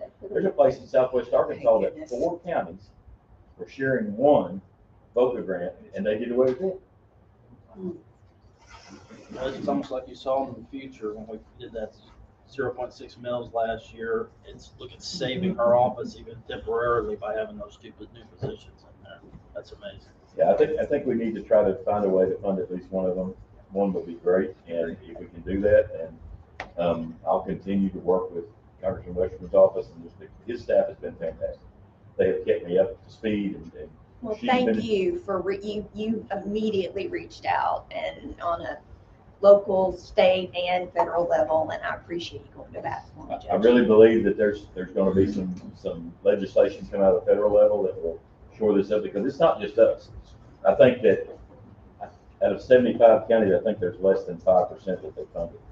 But it's basically they've used their ARPA money, There like it looks was like. one prosecutor office, and they divided the state in 5 parts, and one prosecutor's office out of each 5 parts got the award. And the federal government told me that they were providing 11.6 million this year to that program. Now, just looking at big numbers, if you gave every county $110,000 or 75 counties, that'd be 8.25 million. First of all, where's the other 3.4? Yeah. Or what are these other things you're funding out there? And there's some other operations that have been funded. And Charles from Congressman Western's office, NDC, not the local, but NDC told me, money's for VOCA only. Well, and it's going, and not that, these are great things, but, you know, we have the domestic violence shelters and things of that nature. And those do need to be funded, but they don't directly deal with victims of crime. And it's a victim of crime act. Right, it's typical government, you know, we'll here's the money, but we'll shed, you know, have lots of other stuff with it. Now, as to, switching gears, as to the Drug Task Force Investigator Fund, that is also based on a Burns JAG grant. That's a federal grant that the money is going, yet again, decreasing in the Burns JAG grant. The state did find funding sources to help us fund the drug task forces. So we are getting some assistance statewide on the drug task forces, so that I know that I am the coordinator of the drug task force. The board of directors is the sheriff, myself, and the chief of police. We work closely with our drug task force and the investigations that ensue. I think that you might have seen recently, we had Operation Boots on the Ground, which was a year-long investigation that was taking place at the drug task force. The same situation with VOCA we've been having with the drug task forces. We've basically been funded by the Burns JAG grant. That's a federal grant, but this last legislative session, we did get some sure footing in funding through the state. So we're seeing those numbers go down, but the state is opting to fund the drug task forces. I think they're vital. I think they're integral to have this multi-team jurisdictional approach to drug eradication and drug prosecutions in the counties. So, so that has stayed level, though. They did not defund that. So That's your 3531. It's the Yes. last. Yeah, I saw that budget one. there. And Is before that- that is a drug control fund. The It's just fund. money she's received from seizures, and and that particularly, these are federal seizures. When we work with the DEA and they, in their prosecutions, seize items, because when we seize items, our idea is that if we have a drug dealer that is engaging in drug dealing, part of the approach is you shut down the business. And so how do you shut down the business? You take the cars, you take the phones, you take the money that we can prove. There's a civil case that is filed associated with the criminal case. And at the conclusion of the criminal case, if there's a conviction, then we can take those items, and what we do is we offset taxpayers' money. So you'll find that a third of that will go back. We can buy things for the police department. A third goes to the sheriff's department. We usually buy equipment, things of that nature. We can't just give them funds. And then a third of it goes to prosecuting attorney's office, and we utilize that to purchase things and offset it for the taxpayers.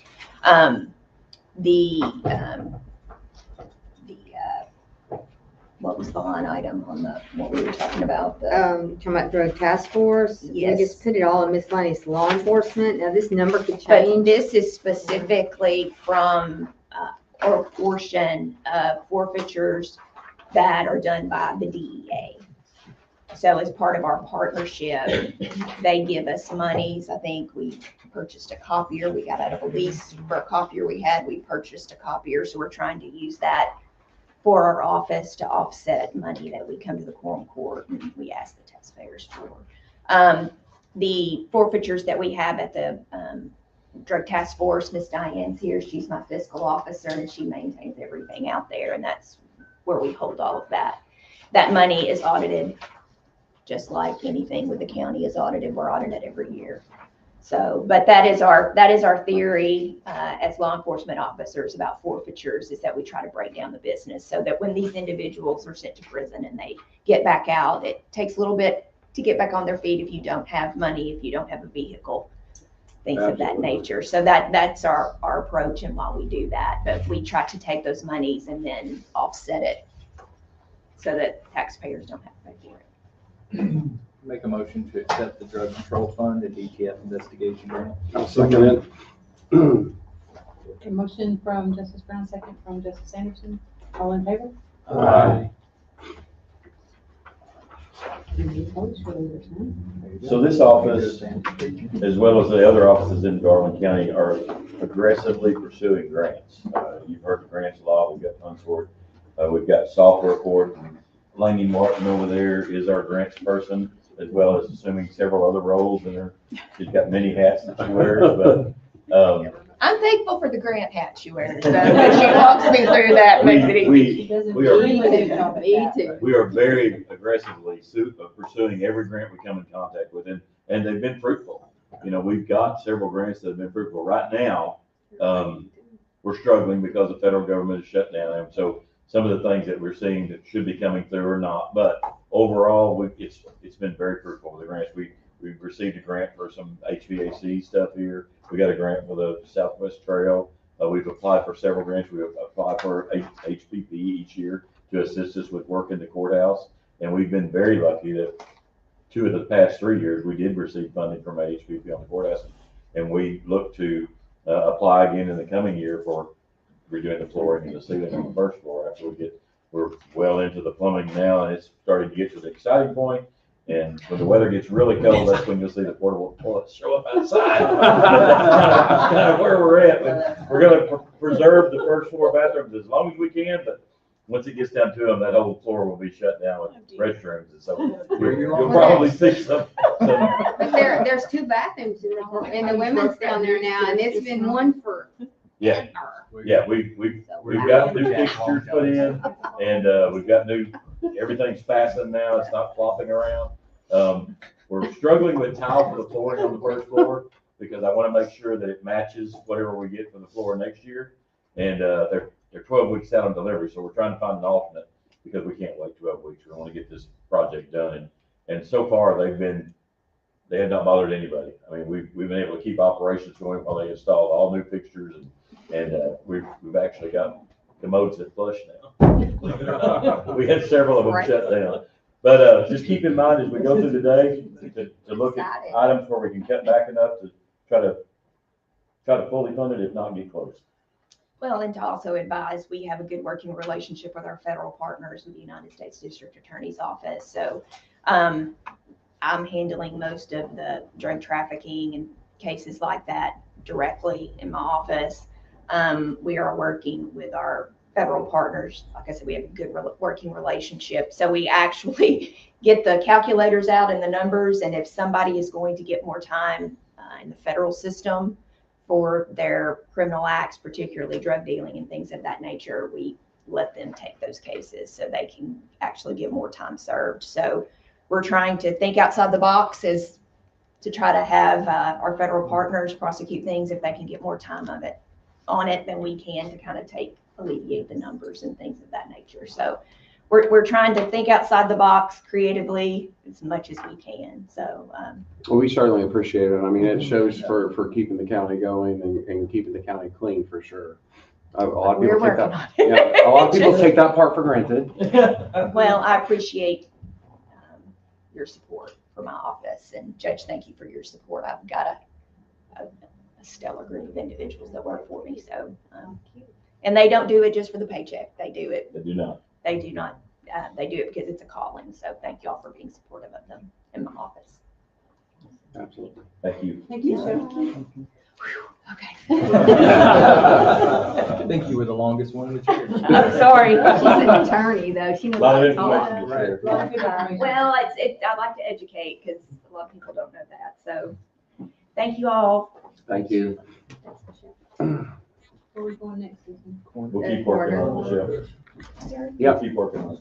We got a bookmark, Michelle. We got it. Hello. We're going with the coroner, Jason. Here comes the coroner. But she didn't really change anything, as you can see. No, I bet you stayed the same. There's the letter. Right there on top. Letter out there. It's, you want to look at it, it's the yellow pad, pop it over on. There's your budget. I don't know. Let's talk about it. Not much has changed. Anything you needed to know, other than it didn't change? Any wishes? Less dead bodies. Massage chair. Less dead bodies. That'd be great. We're still we're still kicking along with those. But no, everything's going right now. It's going pretty good. Move to approve the coroner's budget. A second it. Motion from Justice Myers, second from Justice Peters. All in favor? Aye. You got it, mate. You're good. Shortest time of the year. Hey, you win. Thank you. So far, they'll strive to beat that as well. You wanna go to the library now? Since Yeah, sure. Looking all Well, yeah. sharp too. All dressed up. Are you gonna give a speech like John Wells did? You really don't have any authority to do anything with my budget. That's what he used to do. He would stand back there at that corner, and beat on that post back there. You know, this is really, I shouldn't even be here. I didn't figure you'd do that. I always take this as a victory lap to try to tell you all about all the good stuff that we're planning on doing next year. So I'm here to answer questions. But yes, as a reminder, there are ordinances in place that have transferred the budgetary authority to the library board. So, but I'm happy to answer any questions or run through our maintenance and operations budget for next year. You wanna just Tell us what you want. Yep, tell us what you want us to hear. Sure. First thing, we are increasing our materials budget higher than it's ever been. Now, I know we don't actually have a line item for the books that are in the library because there's not an Act 22 budget code for books. It's under other miscellaneous, and it's one of our largest line items. It has gone up to $650,000. That's the highest it's ever been in our history, and most of that has to do with electronic resources. So ebooks, e-audiobooks. They're looking for your budget, but you are gonna need to look at his report, because we only budget his payroll. Yep. Okay. I'm sorry. Yep. No, you're fine. They were turning it that way, and I thought, no way. But that's the biggest issue that we're having right now, is trying to balance the growing use of those resources with the budget that we have. Yeah, the electronic is big. It is. And we have two different vendors. One is a cost per cert model. So every time you check out a book, the library gets charged about $2. The other one is more of a traditional model where you buy one copy of it and you get it in perpetuity. But instead of where a hardback is maybe $30, this ebook for us is $100 to $120. So it never falls apart and we don't have to reorder it. So that's why they inflate the price. Outside of that, When under that model, one is checked out, that's the only version that's available until they Correct. check back in. On Yeah. the other one, they can check out as simultaneous user. You Yeah. get hit for every. Yeah. So if a book club wants to all check out the same book, they can all check them out at the same time. It's just we get charged $2 down the road. So, and then we're planning some capital improvements next year. The one that's kind of furthest along is a branch up in the north part of the county. We're working on a property agreement with Jessieville and Fountain Lake school districts, but we're using non-tax funds for those. We have kind of two big pots of money at the library. We have our maintenance and operations dollars, which is paid for with our local tax millage. And then we have our non-tax accounts, which are gifts, bequests, donations, state grants, all that sort of stuff. And our grants are handled slightly differently too. We don't get, the county's ARPA funds and things like that stay with the county. They don't come to the library, but I write a lot of grants for us. And so we're the administrator for that. And then there's usually some paperwork on the county side. Okay, working with Fountain Lake and Jessieville, are you, so building already in place? No, it'll be new construction. We're just waiting for our attorneys to draft the lease agreement. We're hoping on doing a land lease, so they'll keep the land, we can build the building, and then similarly to how we're handling the senior center and how the McCauley Center was initially handled.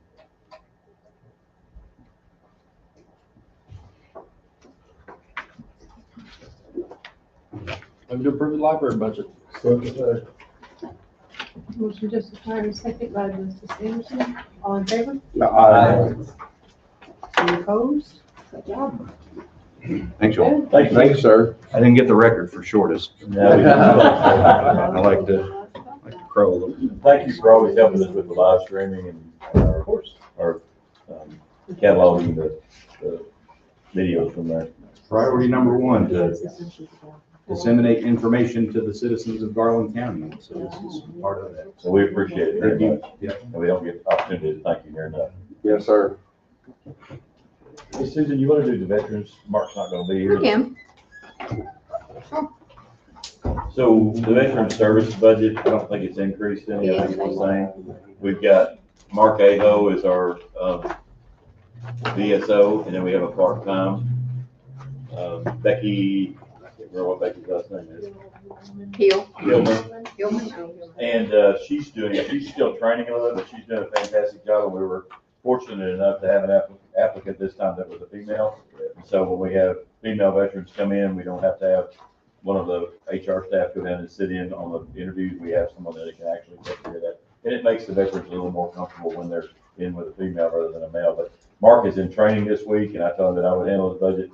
He is probably one of the best VSOs in the state of Arkansas. He had interviewed a couple times for the job and been passed over for another individual. And since he went to work here, he has probably recovered more funds. And Susan's aware of some of it because he shares that with everybody. He's recovered more funds for veterans than any person that we've ever had working here, I believe. And I think he has over 900 active clients right now that he's helping on a veterans level. He's passionate. He's very passionate about it. We're blessed to have him. I'd say that. He stays on top of it. He knows where to look for those funds for the veterans. He knows how to get them help. And on Fridays, he does house calls. He goes out and makes house calls. And for a period of time, I allowed him to go into Hot Spring County and call on some veterans over there that didn't have representation, and they were really in a bad way. One of them was a widow of a veteran, and she had not received the funds that she was supposed to. And we worked through that with him on the phone, trying to help her, and did wind up getting funds for her. Some of them have been upwards of $50,000 that he's recovered for these veterans for services or for pay that they had not received. And he was able to put that together. And healthcare, he's been able to help them with healthcare. He knows the right people to talk to, and it's a big win for us. And Becky is going to be just as well. Next year, we'll probably pursue some type of grant to see if we can't make that position full-time, or we could have 2 full-times, because we have probably, per capita, we've probably got more veterans than anywhere in the state of Arkansas. And we owe them the ability to get their funding out of it. So Laney and I will probably sit down after the first year and try to find a resource that we might be able to, and I'll get Mark to help us and see if we find a resource where we can get some grant funding to try to bring her on up to once she gets trained, it would be a pretty simple process to bring her up to a full-time position and help Mark, because he stays busy. I mean, he's here early and stays late, and like I say, making house calls on Fridays a lot. But he's super, and he hadn't changed his budget any this year, so I would ask that you approve that. I'll make a motion that we approve the veterans budget. Second. Motion by Justice Peters, second by Justice Sims. All in favor? Aye. Okay. And Bo and Sydney are here for OEM and everything that goes with it. You all are ahead of schedule, aren't you? Yeah, we're running a little bit ahead, and we kind of drug around here for the past 2 or 3. You got here just in time probably for the hot seat, though. They're probably gonna grill y'all. I don't know if y'all ever met Sydney. She is the lady behind the comm center that really makes that place turn. Sydney, Nice to meet you.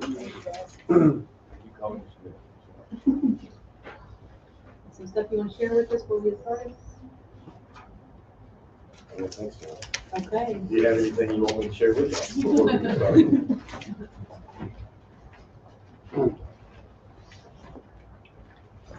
You won't find another budget that's down to a penny any more than this one, I assure you of that. And if he could put pennies in there, Danny would put pennies in there. He can tell you how much fuel he's gonna use. I didn't include everything he gave me because I said, wow, Danny, they will be overwhelmed. So we're just gonna give them this and. So the employees we helped add to the 911 call center, is that working out well? Yes. Yes. Now, one of the things that we have added over there, and it's not reflected in this, is we've taken on the schools. We have 4 of our 5 county schools that are in the unincorporated parts of Garland County. Everyone except Fountain Lake, basically. We are now dispatching and providing communication services to their police chief and their police departments. I had a train of thought, and I completely lost it. If y'all will remember, we did DDA projects in these schools through our ARPA funding. We did grant process, and so once we got them to where you could talk inside, Bo was instrumental in getting them all on a win system. And they were able to get grants to purchase the radios. So now we have that communication between our dispatch, the sheriff's office, EMS, everybody can talk to those individuals because Garland County is one of the few counties in the state of Arkansas that every school has its own police department. Yeah, I think Lake Hamilton was about the last one to add, but I know we're way out there. It was Ricky Huffman, yes. Yes. And I think y'all are in the process of ordering your radio, because I've got a loaner out for him, so that he can actually have that connectivity with us. But something else I do want y'all to see, something that we're kind of proud of for the 911 Center, is if you look at our 25 accomplishments, we have several of those that were carried over from 24 that those goals were achieved. If you looked at the building out of the 2 additional stations, which would be Station 6 and 7, that was a goal from 24 that we achieved in 25. The BDA project that we just got through discussing for all of the schools, that was a goal in 24 that we completed in 25. The communication plan to provide that A1 connectivity was a goal. So what I really like about our 911 budget is the fact we're setting the goals and we're achieving them as we move forward into the following budget cycle. Now, something else that if you look at this part, this little map, Anthony Fernald, who is our GIS technician at the DEM office, he created this. And what this shows are new addresses. Basically, this is Danny and Bobby. We're a little bit ahead of schedule, gentlemen. All of these little red dots, the chicken pox here, those are new 911 addresses, basically within the calendar year from September to August of this year. So it tells you within your JP district where that growth is and where a lot of the roads that those new addresses are going to be taken in and out. So we could do that over a 1-year period, which is what this is, over a 5-year period, and it may help you at least know where you need to focus resources, road maintenance, things of that nature. A lot of y'all already know where the growth is in this county, and it's huge out on the 70 West corridor. Yeah. But we're seeing a lot in the Piney area and the 7 South area as well. So this can obviously be tweaked. This is 1 year, but it's something I think that y'all would probably want to see is where the growth is in the county and within your district. So that's why that is in there. Well, you want to kind of give them an update on our redundant connectivity project, how it is. I didn't get down on the meeting yesterday, but I know that we're very close to having it completed as well. We are. We actually didn't have one yesterday. Next Tuesday is when that is scheduled.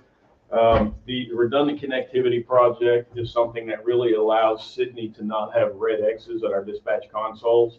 It allows the communication center redundant multiple avenues back to the AWIN core, which everyone in Garland County, with the exception of the Fountain Lake police officer and Hot Springs Village PD, use AWIN. So we're all on the same platform with that. So what this redundant connectivity project allows us to do is to have multiple avenues back to the core, to the brains of this system. We have a geo-redundant prime, which a lot of this is way over my head, but I can at least regurgitate what the terms are. That will be at the Piercy site, which is out off of Highway 70 West, around about 2 to 3 miles from Lake Hamilton School.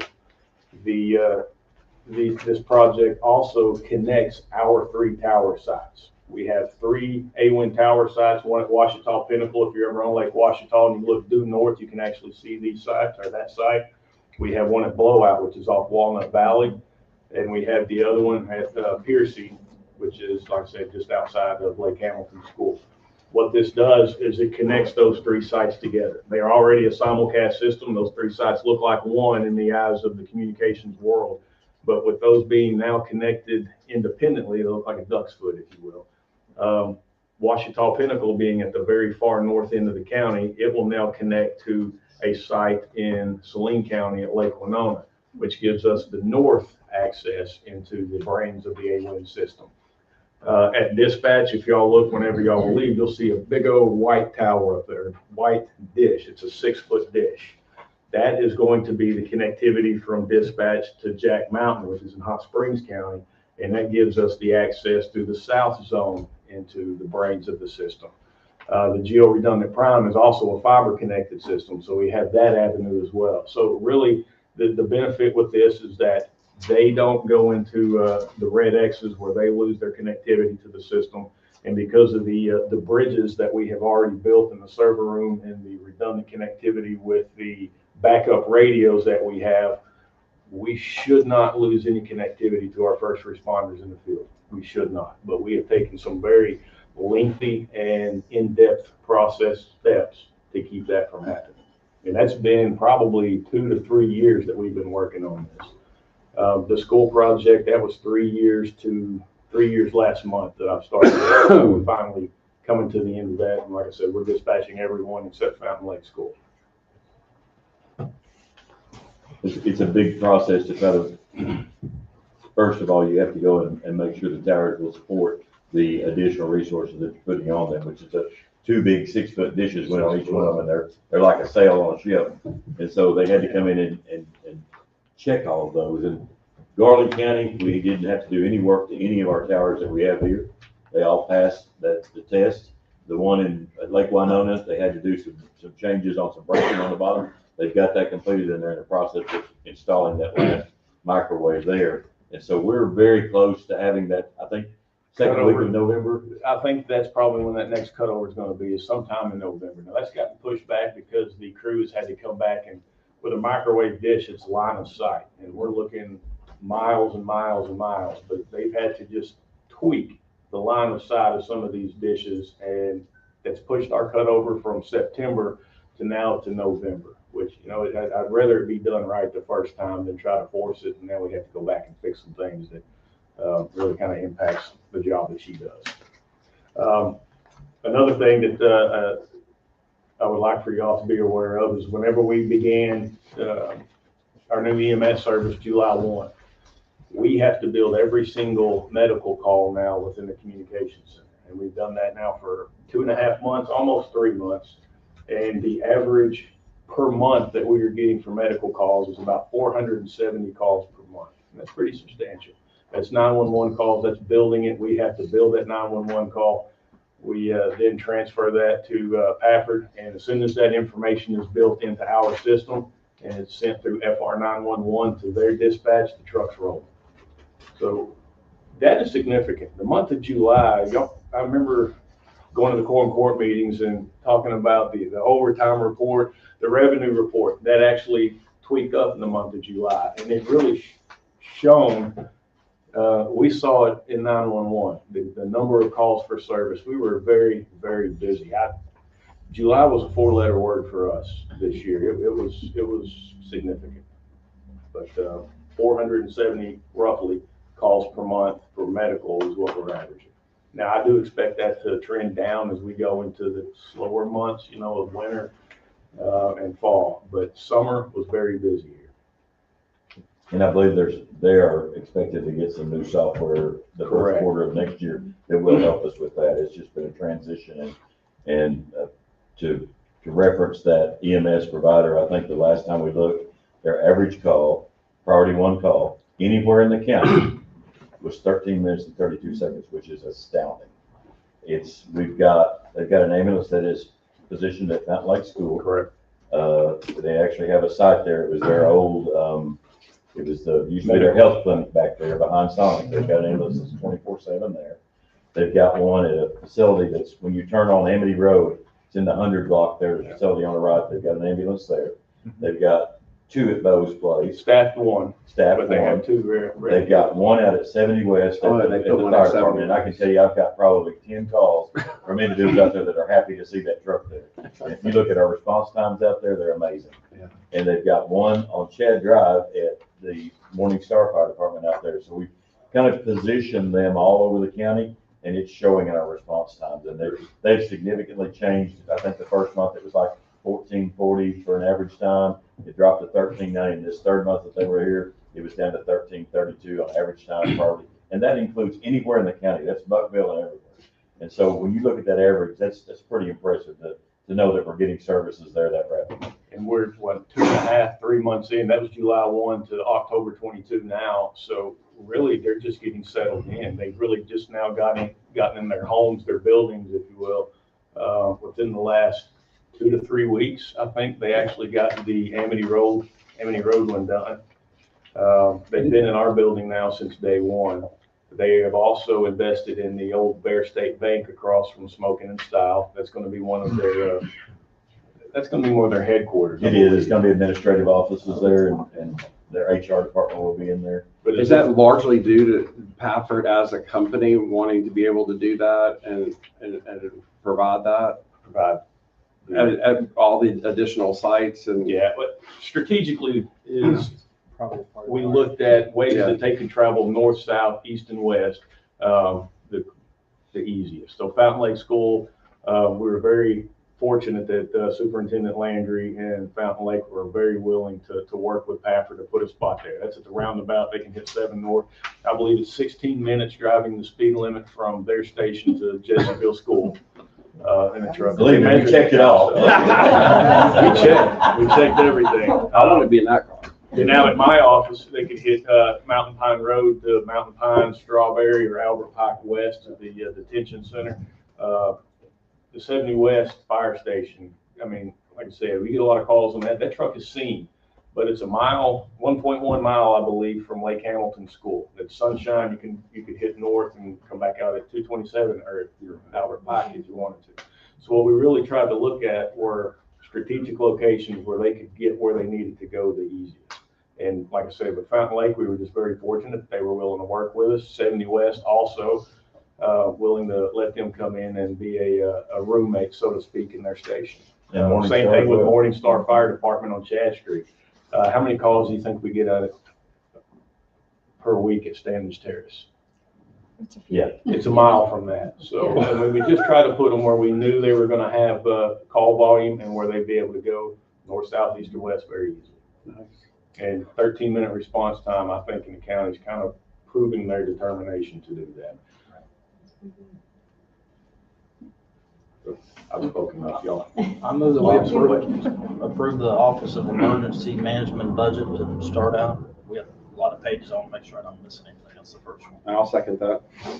Motion by Justice Myers, second by Justice Peters. All in favor of just the general fund of the Office of Emergency Management? Aye. Aye. Any opposed? We'll move to the emergency 911 fund. I'll make a motion that we approve the emergency 911 fund. Motion by Justice Myers, second by Justice Anderson. All in favor? Aye. And we'll move to the emergency 911 reserve. I'll make a motion, we accept that one. Second. This is Which there's no budget really, it's It's just, just revenue. it's just revenue, okay. Peters and Myers. All in favor? Aye. That is one of our big reserve funds where we have $507,000 and it's being invested by the treasurer. Yeah, and then the other restricted funds that we've had, we've been very fortunate to kind of catch some breaks. Station 6 and 7, which were part of our 2024 goals that we achieved in 2025. I think Motorola was quoting us about $200,000 to come in and make Station 6 and 7 operational communications wise. We were very fortunate that Benton County was upgrading to 7500Es, which is basically the radios within the comm center that allows them to get out and speak to the first responders. And we were able to purchase their older radios at a much more discounted rate, $13,500 for 4 of those M7500s. And Motorola then charged us $26,000 to come in and actually make them, to install them and to, I guess, prime them so that they're able to reach the system. So we probably saved, I don't even know, $150,000 by having that working relationship with another jurisdiction. But and that's all on both. That was fun. His counterpart in Benton County had told him that they were upgrading, and he remembered that, and he contacted them, and we went through a pretty good process to get them, but it was a huge savings for us. We wound up with a couple spares out of the deal, and he also had a good contact back there in when COVID was here. He also had to go to a haunted house in Mena. When nobody could get masks here, we were able to locate 20,000 masks in Mena. And Bo drove over and said, man, I was scared to get out of the truck when I got out. That was the creepiest thing I've ever done. Because there was nobody at this house, and I'd never met the gentleman that had these masks. He just, I assume he He left a stack of boxes.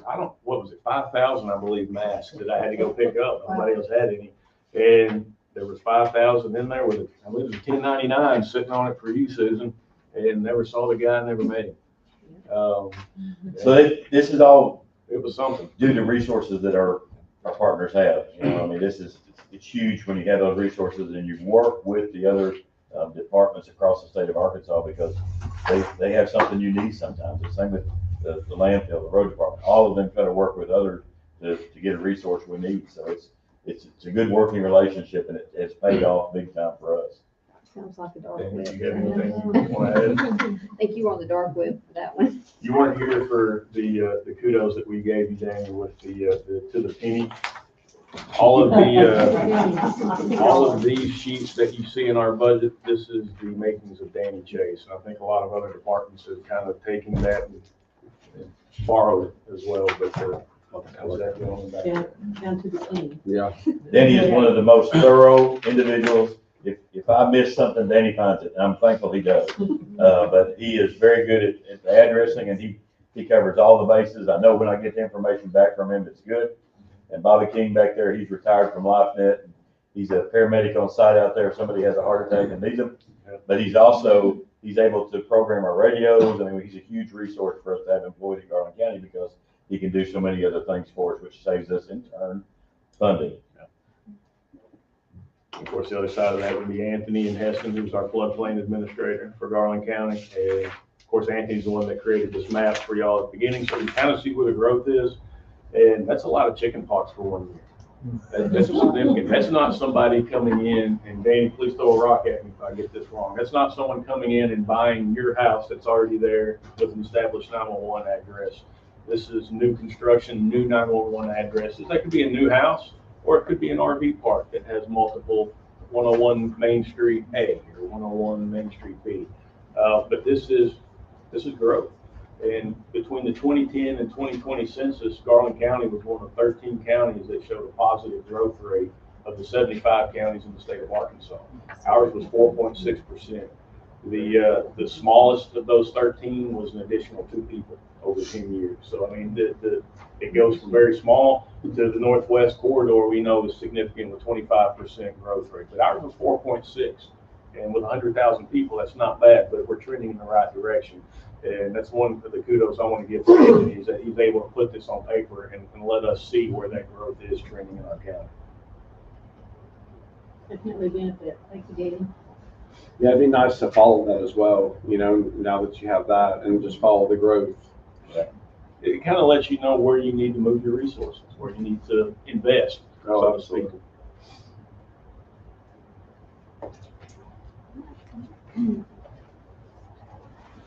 I think we're done. Good. All right. Thank you. Good. Thank you all.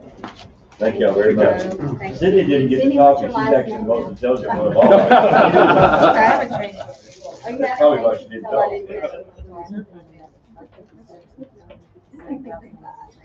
Thanks, Cindy. Y'all ready? Thanks, folks. You're welcome. Tony?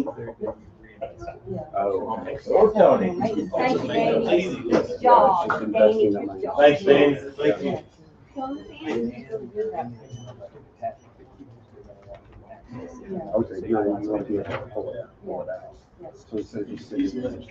Cindy, you might as well come on up here too. Come on. This is gonna be simple. This is gonna be way simpler than both. Ours is, I mean, yeah, we took so much off that it's you know, it's extra. Don't take it Oh, yeah. off, my phone will start ringing. Ours is huge, huh?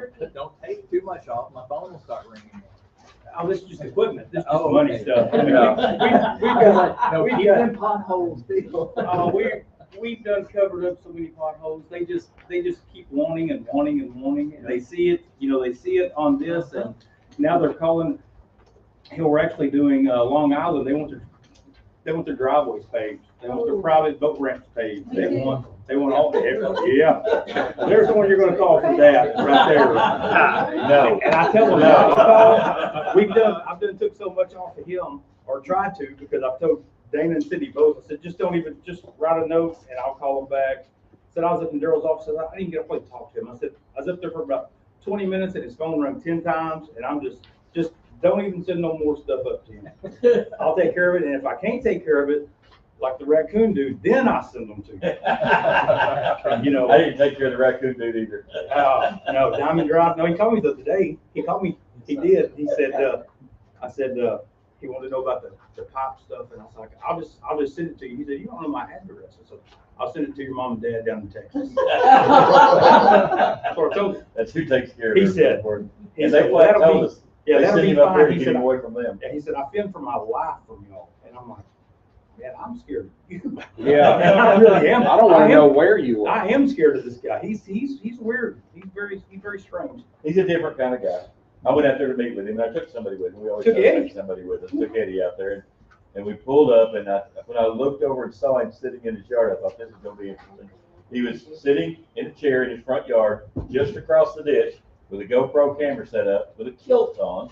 He had a kilt and lace-up boots, a straw hat, and a corncob pipe. And and I'm not lying, that's exactly what he had on. Anyway, we discussed it with him for a while, and he wouldn't let me cross the ditch to come over and talk to him. He wanted me to stay on the other side of the ditch, and he had specific instructions, and he kept honing that in on me, trying to make sure it was there. And you just have to know this fella to understand his way What of is he life. wanting? You can go over to district court and check with Chris Burrow, and he can give you a long story about him as well, but he's just a different fella. And he had some nice comments for me when I left. And he said some really bad things to me. We were leaving, and we got in the truck, and he sat down and he said, I think he was talking to you. I don't think he was talking to you. What does he want? He wants a pipe put in that's about this big around in a ditch that needs an 18-inch. Yeah, and so we would put it in there for him, but This he doesn't want to thing, buy it. this slope going down his hill, I mean, that grade on that hill it is steep. I mean, it is extremely steep. And an 18 will be pushed, because he doesn't have a pipe in there at all right now. No pipe. So he And doesn't have a he car. walks off his property, he actually walks across a wood pallet. That's how he gets in, to and from, and he's the guy, you've seen him because he comes by your place, he used to come by your place all the time on a little Briggs and Stratton moped. The old Cushman style. Yeah. And he would always have this, Okay. he'd always have that hat on, and he would drive all the way into town on that thing, all the way. Your daddy, I mean, because Is your he daddy's, over off Hughes Road? he's over off of Diamond Drive, Okay. over off Treasure Island. Yeah, I mean, your daddy's called me a couple times, hey, you gonna do something about this? Call the law. I don't know what to tell you, Larry. Call the law. I don't know. So, yeah. He's funny. Our budget at the road department has decreased. We got less capital this year. We just really don't need anything as far as equipment out there. They've done a very good job of taking care of it. You know, last year was the first year that we had plows, and we had a snowfall that allowed us to use them, and we had rave reviews on the job that him and his team did out there in getting the snow off the roadways. We beat the state of Arkansas in getting the snow off the roadways. We stayed up with the city on it, and this year we're looking to add the distributors for putting out some brine to do pre-treating. We're actually gonna get a machine in there to treat it, and then we're gonna build our own to go in our trucks. We can build them for half the cost of what they want to sell them to us for. So we always try to save money. We build our own signs, any signs that are put up. Jess out there makes a sign, and I'm telling you, they're fabulous signs. They look better than the ones the state of Arkansas puts up. This tax season, Rebecca got the idea when she was on vacation coming back, seeing some counties that had signs up where you come into high traffic areas, hey, your taxes are due. So this year, Tony got with the state of Arkansas and was able to put signage up, entering the bypass, coming in around several places around the county to see the signage that said, hey, your taxes are due October the 15th. And we made all those. And so it's, the staff out there is amazing. We've got a crew that builds bridges. We just got through building one in Lonsdale right now that it's probably the best bridge in Garland County. It's one of them. During the flood, it got damaged. It had a rail car in there, and it was damaged from the flood.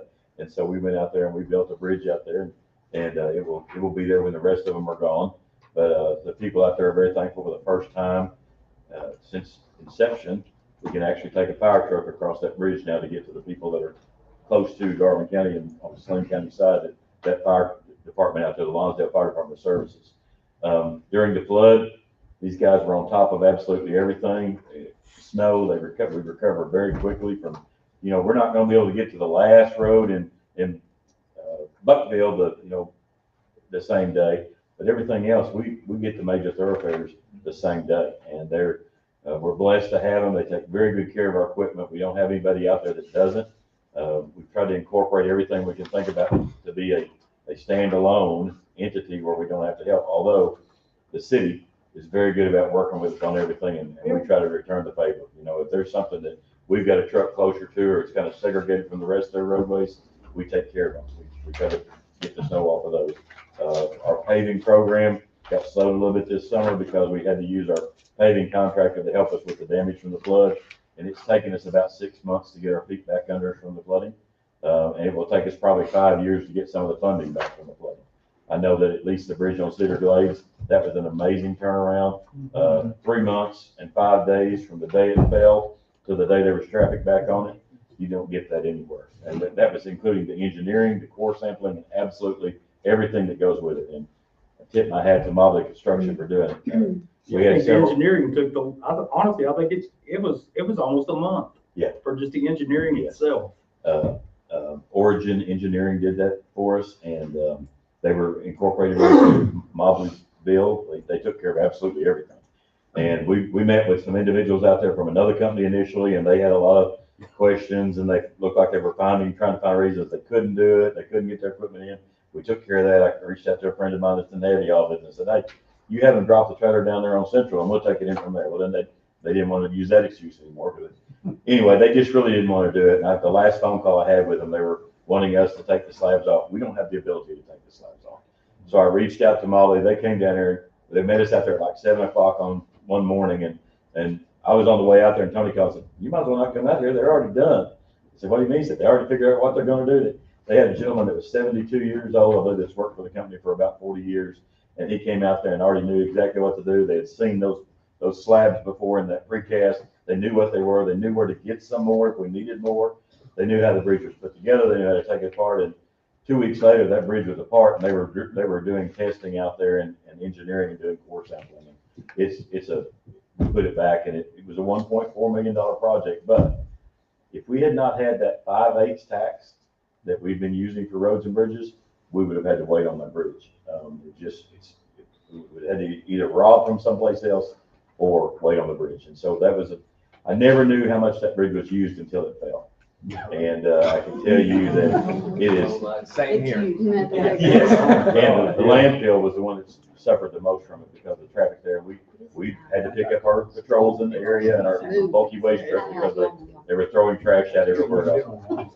Overall, the budget's reduced. Tony's got a great staff out there, and he's one of the few guys that doesn't matter what hour I text him or call him, he responds. He stays awake and stays on the job just like I do. So we're blessed to have him. I can't believe there hasn't been a wreck on Lonsdale. Move to accept the county road fund. I'll second it. Motion by Justice Brown, second by Justice Peters. Okay, are you doing We're just doing the road? Are you doing both? I can do Okay. both, or we can start with the one. Brown and We Peters? I don't know if we discussed much out of the. Yeah, I've got Bridge some questions on the bridge improvements. So let's start with the first one. So county road fund, Justice Brown and Justice Yes. Peters. Okay. All in favor of that one, we're gonna do this first one. Aye. We'll move on to the county road and bridge improvement. The question I had on this, are we just budgeting less because we don't expect that there'll be as much work to be done? Or, because the budget's $4 million less than last year. No, that's because the beginning balance is gonna be less because We've done more. well, it's an estimate, of course. And I'm expecting him to do a lot more paving before the end of the year. And so if he doesn't in December, what I'll do is shore it up to exactly what's sitting in the budget. And that's exactly, and I'm gonna bring it back to the finance in December and say, I need to up the asphalt or whatever he tells me he wants up. Okay. Because I want it to be exact, I want it to match. But right now, according to what he has in his budget right now, he's gonna spend this $14 million that I have on this page here where I'm deciding how much the beginning balance is gonna be. I don't know if and he spent some of that already. And this would be a whole lot different if the flooding hadn't happened from this year, and Cranford is killing us. right now. They've got, I'm glad I don't own the plant.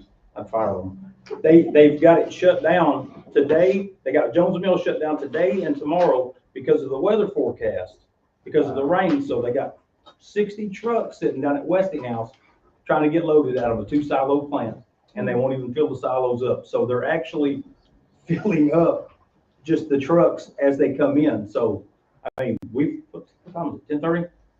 My truck ain't even got loaded yet. My patch truck ain't even got loaded yet, been down there since 7 o'clock. Wow. And are you talking about the rain up north? No, we're supposed to be getting rain. Oh, the rain here, okay. Yeah, so they got the plant shut down at Jones Mill, because I called Phil, I thought, that's crazy. That's ridiculous. And he said, yeah, they're shut down out there. So they're only running the one plant, and they're running 2 Cranford crews, they're running 7 South, and they're running the Brady Mountain crew out of that. So we're just barely able to get mixed from them. And last year, they were out of work, Larco went out of business. They basically, Cranford was blowing and going, and then they're done. So, Spa was turning in $370,000 a week estimates, invoices last year. This year, they're getting a reality check, like 145. I mean, 200 is probably 250's been a big one for them this year. And it's all because of just the flooding and stuff. So that's why that thing is so much different from last year. Yeah, it will adjust by the end of the year. Oh, it'll get better. It'll get better because we're not able to spend that funding because we just can't get the material. And we've jumped out there and started paving now. The Cedar Glades Bridge. Yeah, that came out of here, even though we may Yeah, get some we of had it set back. aside money for bridges out of that fund this year, and we used it out of there as well. Your revenue for that tax is only around $10 million, but we've been carrying over. So we've had 16 and we've had, because it hasn't been, because we're gonna use it all, but It will get better. I mean, the number will increase. Yeah, we actually just got caught up ourselves, basically. Adams, they're on ragweed now. And then when they get done with ragweed, they're gonna head out to Wildcat to finish that bridge up. And then he'll head to do the other end of Wildcat. But we just broke our paper out.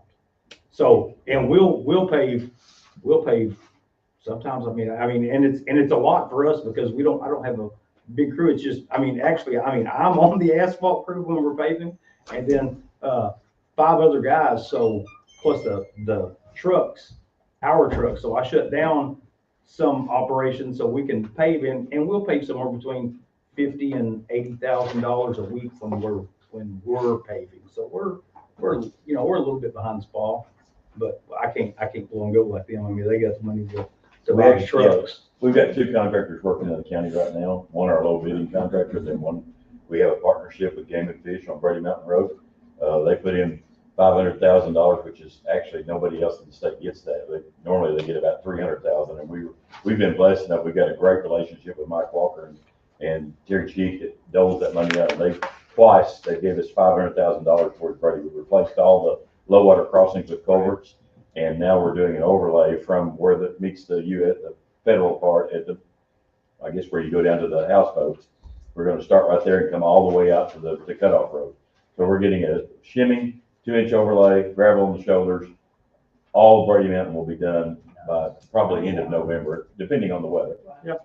We met out there 2 weeks ago, whatever, but we've been blessed that the state of Arkansas has been focusing on Garland County for partnershiping on these roads, and otherwise we wouldn't have been able to do Brady. It was a big job to replace all those culverts, and it was about, I think the bid on it was $900,000. And the company that did a really good job on it. Oh yeah, going in and out. Yeah, so it's huge. But we're gonna get that done. The last one we did with them was the one at Delina Landing. And they're using marine fuel tax for that. When you pay marine fuel tax, and so they're using that money, and we apply for it each year. And then we ask for more, and then we ask for more. We don't usually get the third request, but we get all they can give us. They can only give us $500,000 a year. And so the past 2 years, that's what we received to do Brady. And I think we're gonna try to do Crystal Springs Road next. Yeah, they've actually upped that. Since they've been, been giving that to us. But if you get caught, at Brady or Crystal or any of them, if you get caught taking fuel down to your boat, your houseboat or whatever, you're in a world of trouble now. They monitor that. So they make you pay that $7. You gotta go buy some of that $7 rather than fuel. But we've got great partnerships with those. I mean, we've been able to, well, it saved us $1 million, which is huge. Yeah, he said they don't even get that up north, up in Bentonville. He said normally Bentonville and them areas up there got all the money. He said they've been moving it down here the past. We're willing to do whichever project they want. We don't pick the project. If they want to do, when they wanted to do Lena Landing, we didn't say, no, we'd rather do Crystal. We went up there and we did Lena Landing. And got Rock Springs Road paid all the way in. For the first time probably in the history of Garland County, we've spent probably $4 million on the north side of the county. Dub, you can attest to it.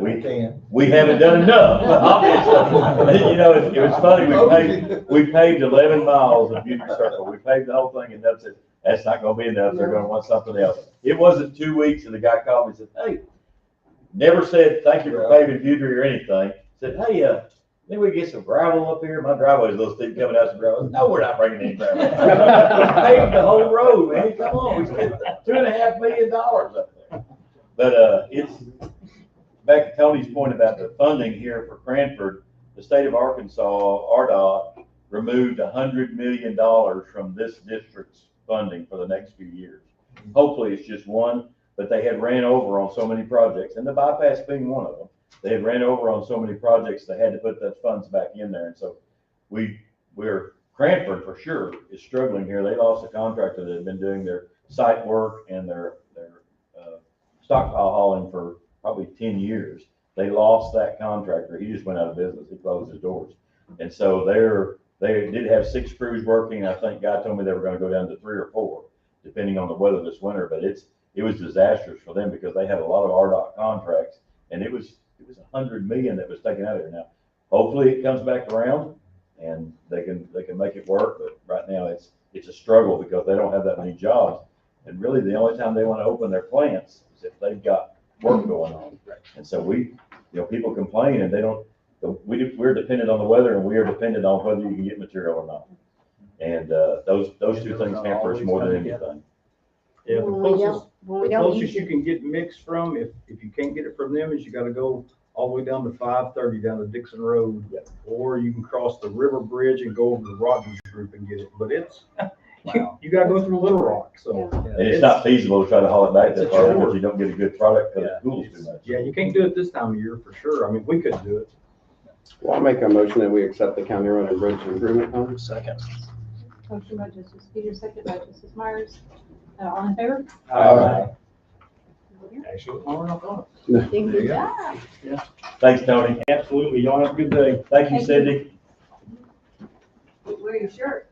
That's Cindy Archer, and she is the brains out there to keep everything moving. Make sure all of our paperwork is filed, and she is the first in the office.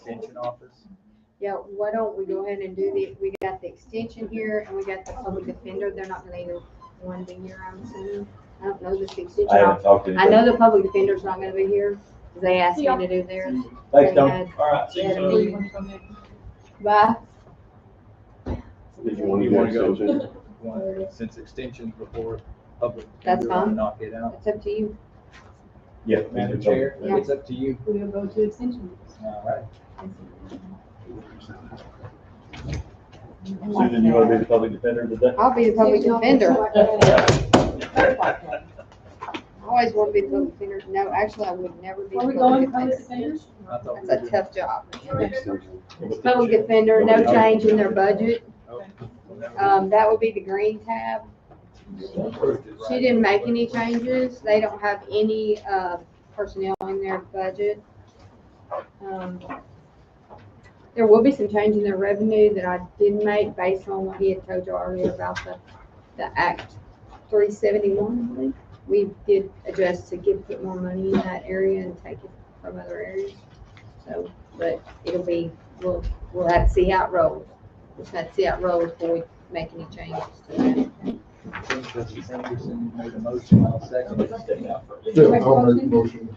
Justice Anderson make a motion, second by Justice Brown. All in favor? I like them easy ones, no change. Yeah, did we want to do extension office? Probably pause Wait, for just a second. okay, yeah. Yeah. We both missed that last motion. Oh, okay, we got Anderson and Brown on the public defenders. Another note is we invest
Doesn't love the tabs.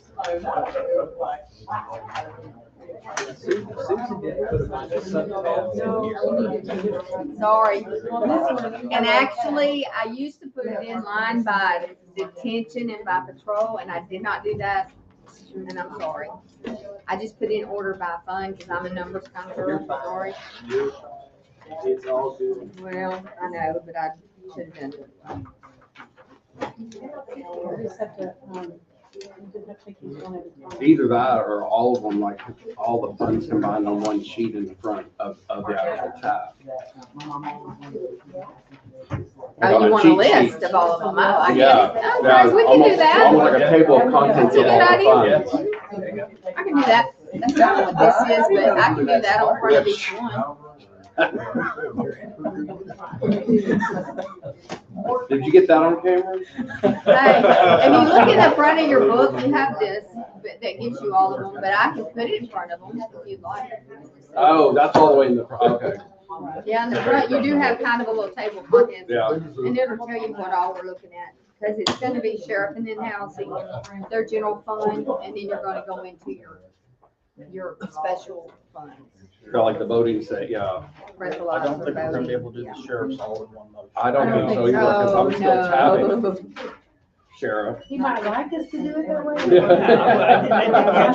Yeah, because I I didn't focused do it. on that question. I said he hasn't done an excellent job.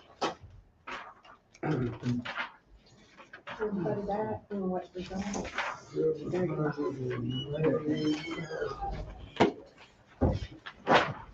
Next time, throw some at me, Susan, or at least throw it at Jeremy. I didn't see that. I didn't Hey, see that. I'm in the, John, you have permission Oh, to throw. that's why you're doing it, because I kept going, what the shit? Is she seizuring? What is wrong?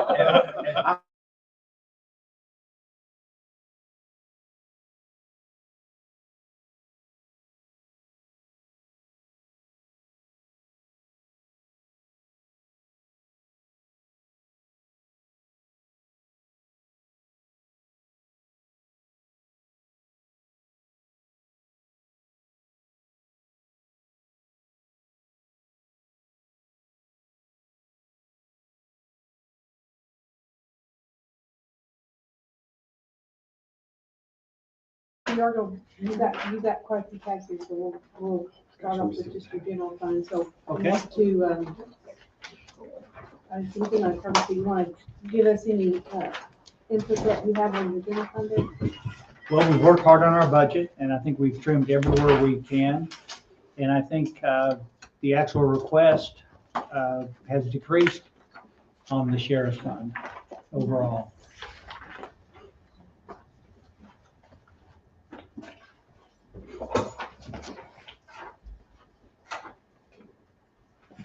In fact, it's a total decrease of $595,081. Overall? Yes. you know, you bought all those vehicles Yeah. for those new. Is that, because that's in the general fund? That was, Yes. I'll move for approval of the general fund of the sheriff's office. And I'll second it. Justice Myers, Justice Hughes, all in favor? Aye. So we'll move that for the general fund, we'll move to the It's the juvenile housing and transport budget. And this one I had that, I guess your very first question to share with us about the juvenile housing. It's a pretty good continual line item. That's been a tricky one to work through. We house all our juveniles at mainly Jack Jones Juvenile Detention Center in Pine Bluff. We are obligated by court order to house certain juveniles based on the judge's discretion or requirements. And we have had to secure more beds for the juvenile detention. What has added even more issues to it is the fact that we have 4 individuals that are charged on a homicide that are above and beyond what we would normally secure for juvenile detention.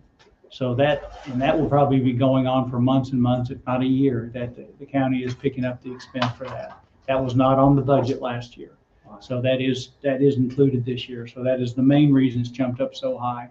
And also Judge Dyer, the juvenile circuit judge, has requested more beds because she is housing more juveniles above and beyond the 4 that are being held on the homicide charge. And those individuals will be in there for quite some time. And so basically, we lost those 4 beds. And the sheriff and myself and juvenile judge worked this past year to make sure we could secure additional beds. And we've also made the effort to lease our juvenile facility to the state or work with a private party. And the cost per inmate was so high that they wouldn't do it. It was like the cost that came back from the private sector was like $372 a day per inmate. And so they chose not to do that. We'll continue to try to work with them, but several facilities around the state of Arkansas are closed. The one in Miller County, they're building the airport where it was. They tore it down. They're expanding the airport, but we mainly due to the fact that we've got those 4 beds that they're tied up for probably at least a year. That we can't put back into the equation. Basically, we lost 4 beds.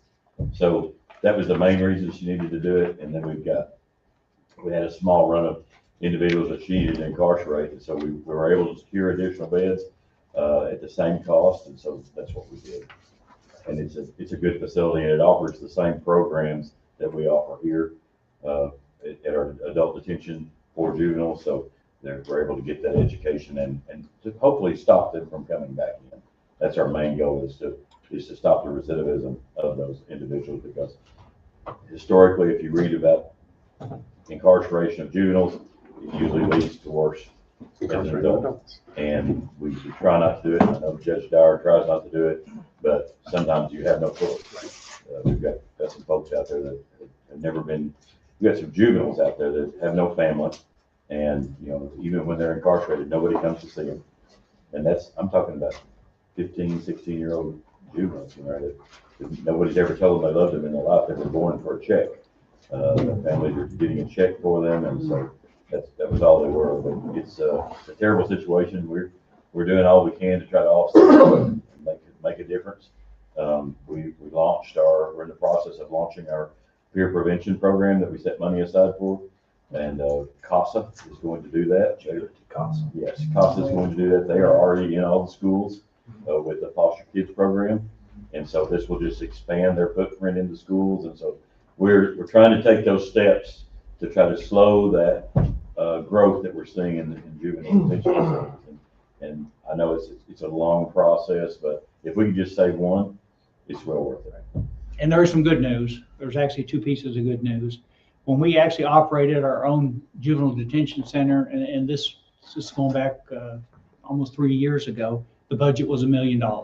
So we're well below that $1 million mark at this point, and it'd be considerably higher if we were still operating at this time.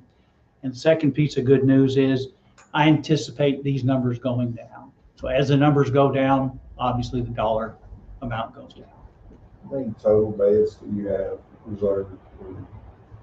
Right now, we have, including the 4 juveniles that are being held on murder charges, we have 13 beds.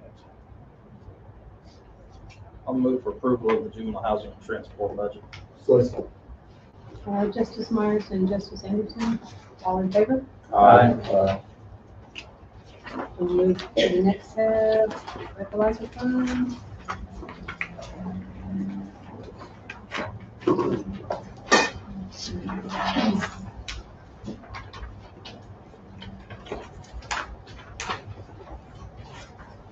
Move for approval of the breathalyzer fund budget.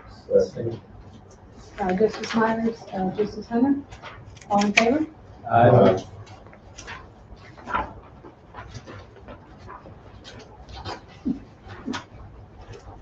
All right, jail operations and maintenance fund.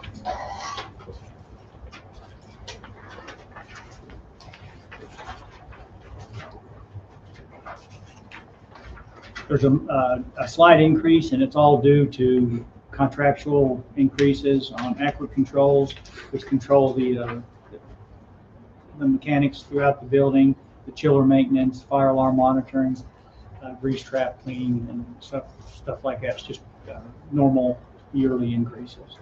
Move for approval of jail operations and maintenance. Second. Justice Brown and Justice Peters. All in favor? Aye.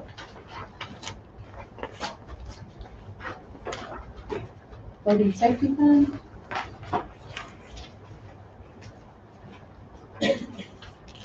I move for approval of voting safety fund. Second. A motion by Justice Peters, second by Justice Eds. All in favor? Aye. And next, Emergency Vehicle Fund.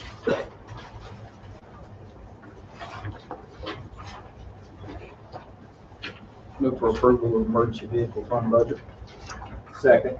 Motion by Justice Myers, second by Justice Brown. All in favor? Aye.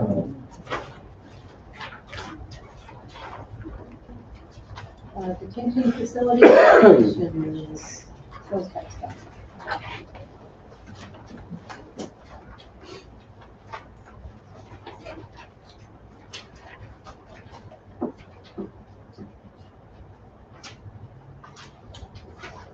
Move for approval of the detention facility fund budget. Second. I have a motion from Justice Myers, second by Justice Brown. Anybody have any questions on that? All in favor? Aye. Move on to the detention facility reserve fund.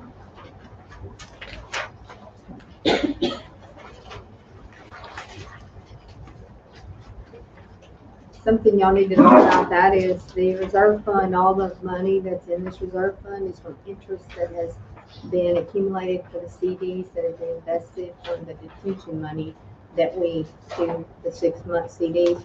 So you have today about $1.2 million, I think, in there. And then now it's being invested and you're getting interest on it. And it's all for just a plug for the treasurer. Fantastic. $1,293,000, yes. Yeah, amazing. I'll make a motion to accept the detention facility reserve fund. Second. A motion by Justice Peters, a second by Justice Myers. All in favor? Aye.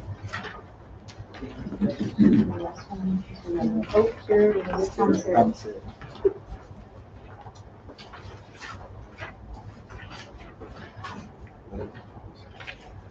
Move for approval of the sheriff's commissary fund budget. Second. Okay, motion Justice Myers, second Justice Eds. Any questions on that? All in favor? Aye.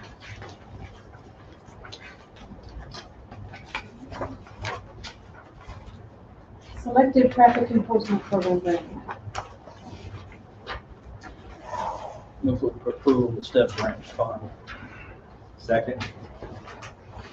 A motion from Justice Myers, second by Justice Brown. Is there any questions? All in favor? Aye.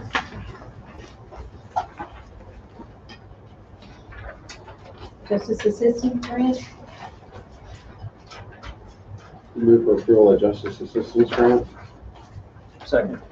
Motion by Justice Peters, second by Justice Myers. Any questions on that one? Is that the same? All in favor? Aye. Thank you. Good job, Sheriff. Thank you, Sheriff. We'll save some of the car. I'm on it. Thank you again.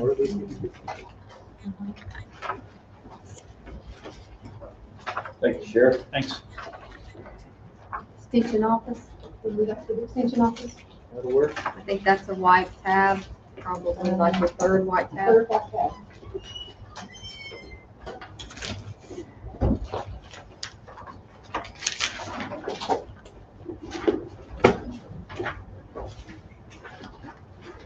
Judge, going back to the earlier discussion we were having about funding, if we were to want to fund one of the positions, could we offset or pursue or inquire about reducing this budget to offset the need in the prosecutor's office for at least one, maybe two, maybe not fully defunding, but rolling it back to be able to, what's your thoughts on that? I think that, at least from where I sit, I think that the victim, the VOCA grant person is probably more critical at this time.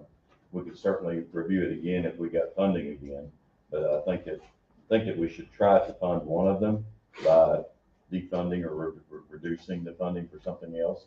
There may be some things in grant aid, and this one, like I say, I don't know how their budget's set up, but we haven't seen anyone today, and we've been giving them $120,000 a year, every year, and supplying them a place to work. I'm sure they do a fantastic job for Garland County, but knowing our focus on law enforcement and crime, I think that we need to try to shore up the prosecutor's office if we can. And they're part of the U of A system, so they're gonna get Yeah. funding from the U of A system school, which That's, is that then would back be, to the that would be state. my hope, that the state would step up and try to take care of that. Well, and we also, we're providing them an office, there's the Yeah. savings there as We well. provide them a building in there, and they have use of whatever's in there, and so the utilities are paid through our budgets as well. And I've never seen their full budget to know what it looks like, but I know what they get from us, and we see that budget that's in here. And they provide a lot of services to the county, but we may need to step back away from it for a little while and try to get things shored up in the prosecutor's office, and perhaps next year, maybe the funding will return for that, the VOCA, then we could readdress it in the 27 budget. I know Jimmy really well, and I do know, out in the community, I do work with a lot of his programs, so I totally agree. So with him not here, it's hard to ask, I mean, hopefully somebody is gonna step up, I definitely agree that we need to try to at least fund one of Michelle's focus for sure. So I just don't know. Yeah, it's hard. It is, it's a difficult choice, but there are 120, if you took a quarter of that away, that would be 30 that you took away from there to try to provide towards the prosecutor's office. You don't want to just do it to be doing it. but- No. That's just one.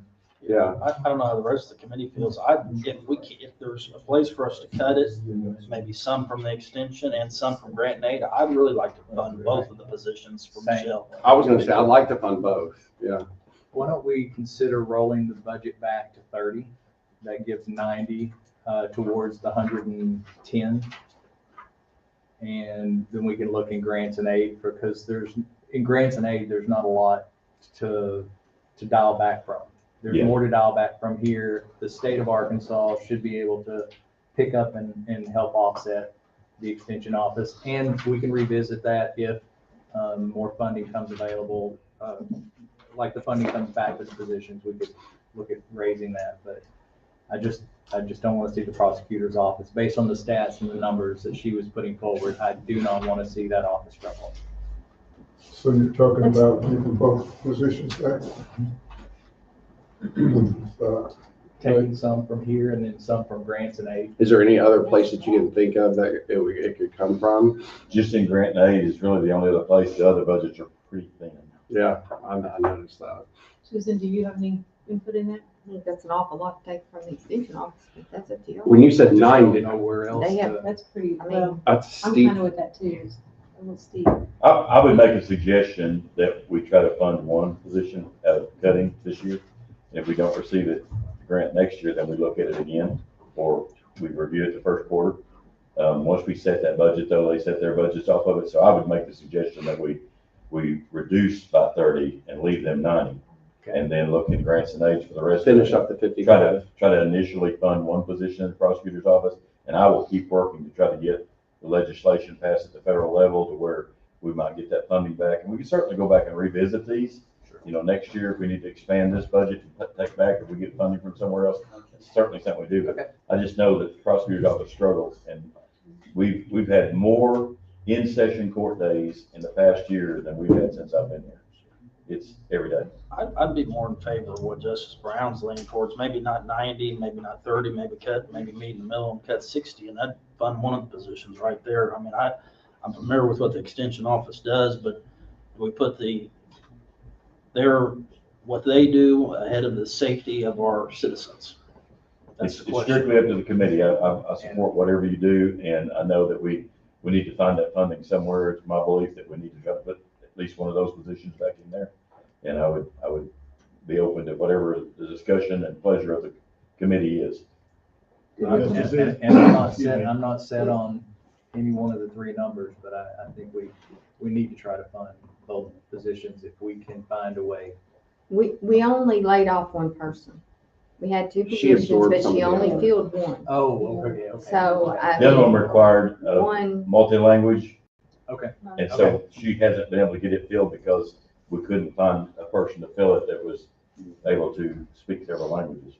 Okay, so they're not technically, I mean, they may be down two, but they're not down two. They're technically down one. we Physically, they're used down to, one. we need to, but She never had the. She never had Justices, the I second. would make you all aware that, that situation with those grant and aid offices and those programs and the extension office are done by contract with the county.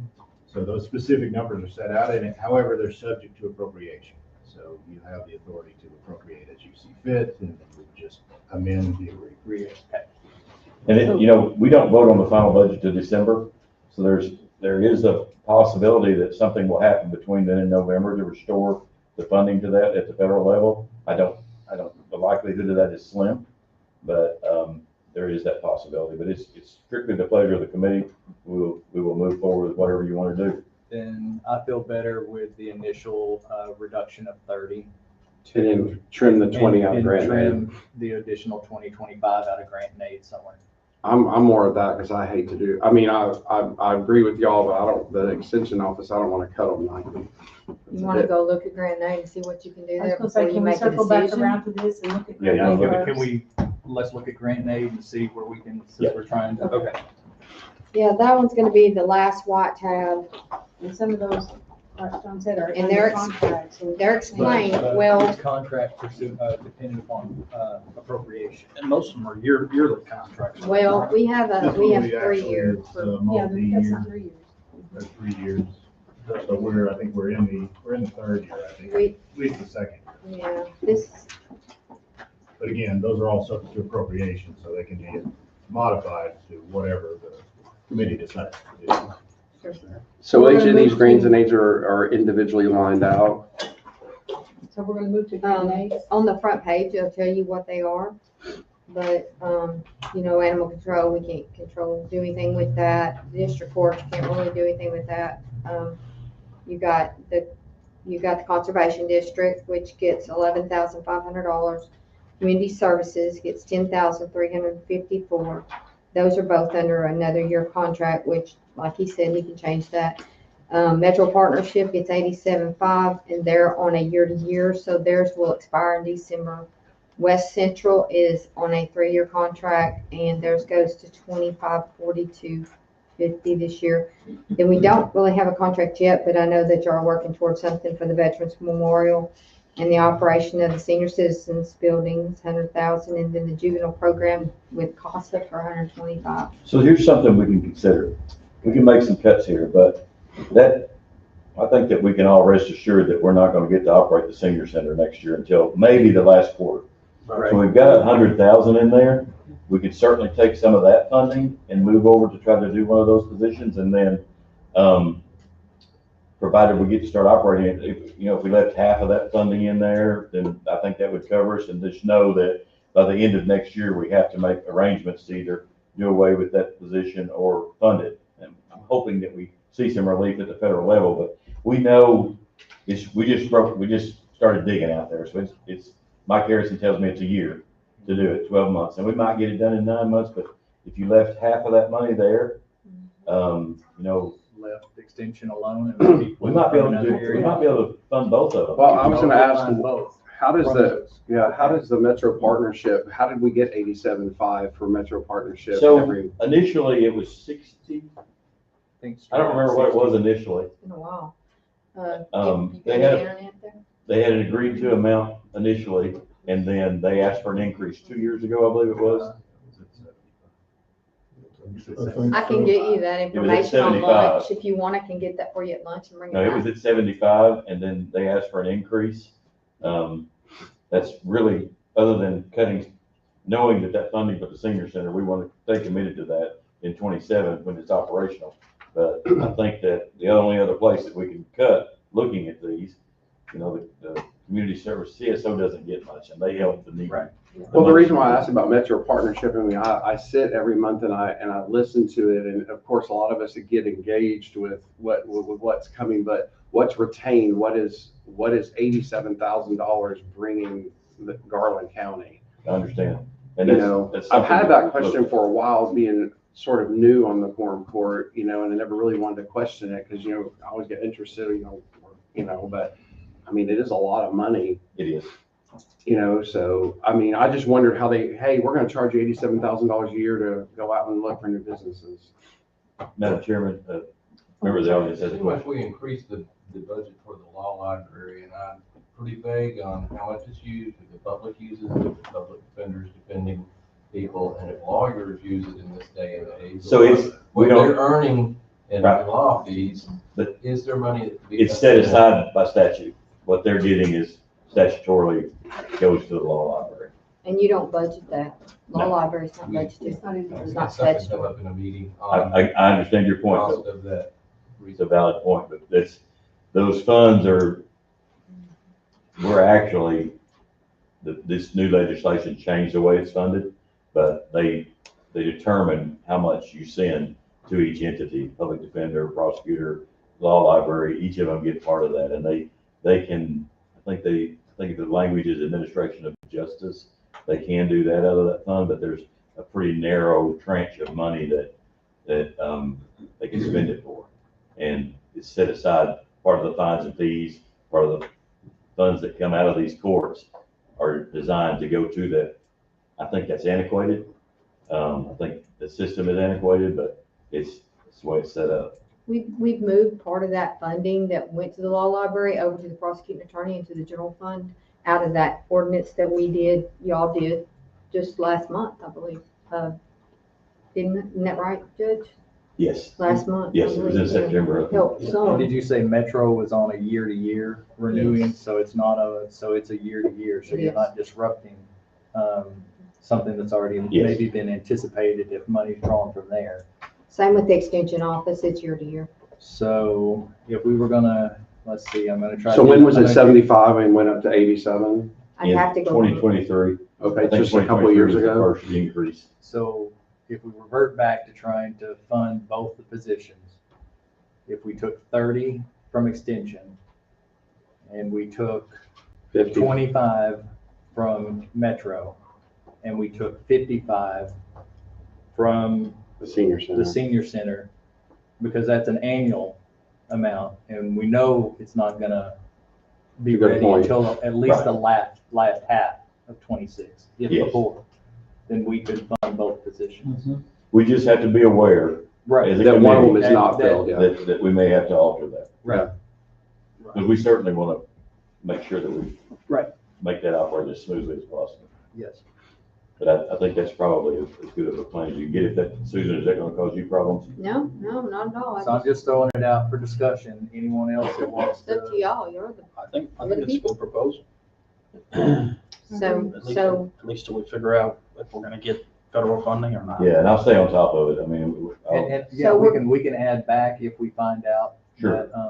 that it comes in from another area. so we're knocking 50 down So what he's- on, Yeah, what he's proposing is, on the, You- Okay. You do want to try to fund both of them, even though she only lost one and hadn't had the other one? Well, yeah, because she'd like to She'd have like that. to have it. yeah. well, she could use them both. Yeah, she can use Yeah. both. She hadn't had funding. She just hadn't had those. She just hadn't, she hasn't found anyone It's to hard to fill it. find people to fill. Multi-language. The other thing is, well, So I guess what we're doing is, you know, if she needs somebody that speaks Spanish or something, we're having to outsource that. outsource that, right? yeah, what? Are we Outsource, outsourcing the bilingual yeah. part of it? So there's actually several ways that it could be done, but we don't have to put that, and John might correct me, but we don't have to put that parameter into our funding for it. She can just have another person. It would be helpful to have That's a good multilingual, idea. but Yeah, our general. we don't have to put it in our parameters that it has to be that, and maybe that'll help her get caught up or get ahead, and certainly if So somebody. we don't have to put the stipulations the Boca put on that. So do y'all want the same salary that she's paying those VOCA people to go over into general fund? That's my question. Well, I mean, I mean, that That's- makes sense, Yes. I don't see a reason. because it's basically the not. same, they make the They're same. gonna need, yeah. we can find out what, I'll bring that back down here for y'all to see when we come back. So you're taking, the senior citizen down to 50,000, you're taking Metro It would be Park. 45. 45, We I'm take sorry. 55 from it. Oh, you're taking 55 from it. All right, and then you're gonna take Metro Partnership down by 25. 25, so we're gonna go to 62.5. And then And 30. then you're from gonna take extension. 30 out of the extension, okay? So that gives us 55, that gives us And then 110, gives us that Right. 110.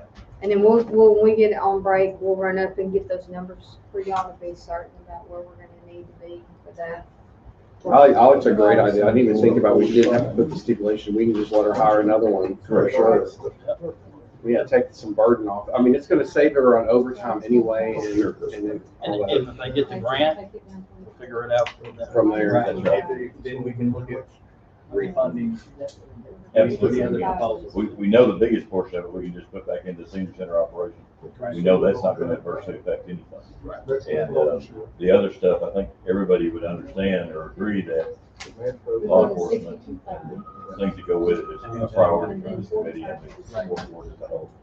I mean, I hated to bring that up about the Metro Partnership, but I mean, that seemed like a likely place that it. I get questions about it frequently. Yeah. So do y'all wanna wait and vote on those two budgets after lunch, since it's 11:30 and we're gonna bring back down your information? I'd kind of like to see, to depending what we're gonna do, or get real close. Make sure we're accurate. Yes. I would like to know for accurate, for sure. So, yeah, let's hold on, let's table that till after lunch. Both of those. So, perfect, right for lunch then? So does that mean? It's 11:30. How many more do we have left? Billy. You have, you have solid waste and stormwater, before lunch, and it's all we have left, and they're not here right now, but it's 11. They're due here at 11:40. They'll be here in a minute. If we can get Billy done before lunch. Well, y'all wanna go ahead and work on the judge's budget while Yeah. we're waiting? Just flip over here to the last red tab.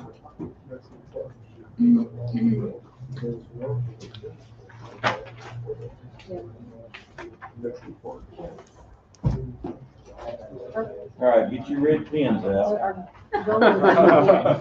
What now? The goal would be to get this money back to the pension officer. Right. So- Yeah, yeah. First. So Yeah, numbers, so, yes. I agree with We that. get the Yeah.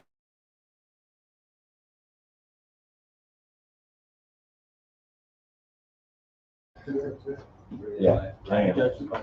Cindy's not in here, so. Oh, no.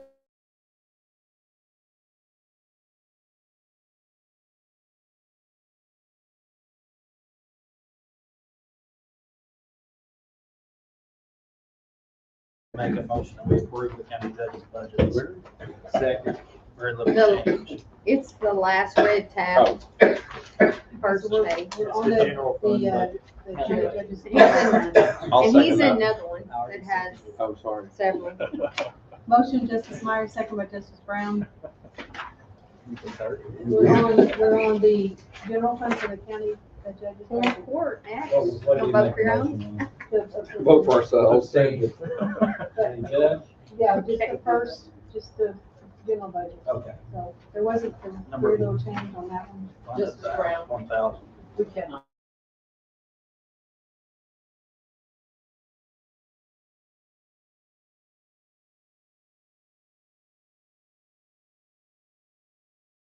The last Justice Brown, red is it second? tab. Does anybody They've already approved your on first this- budget. The first tab, 1,001, which is the county general budget. The red. The general budget. Y'all know Cindy. Okay, all in favor? Who was? Justice Myers, Justice Brown. Peter's tried to take it away from me. No, are we talking foreign court or the judge? No, that was the first one. That was the county Fourth court, And yeah. that was just, we only did a general fund. Okay. So we're gonna go to Form 4 budget.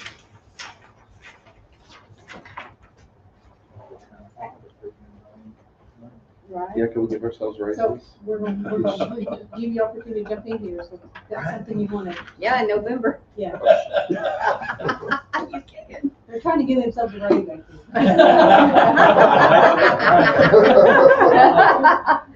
Don't put my But name on no. that. I got George Price. Yeah, I know. No. You could do $2 million risk. Maybe look at that for a cut. But anyway. Doesn't work. Move for approval of the Quorum Courts budget. I second it. Now Peters. Yeah. Justice Myers, a motion second by Justice Peters. Does anybody have any questions on the full court budget? Okay, to me, it's the same, so we may change it. So all in favor? Aye. Any opposed? No. Okay, we're gonna move on to the general services budget.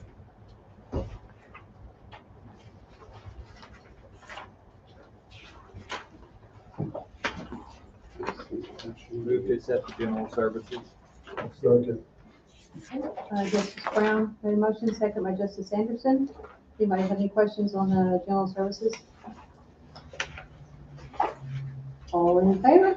Aye.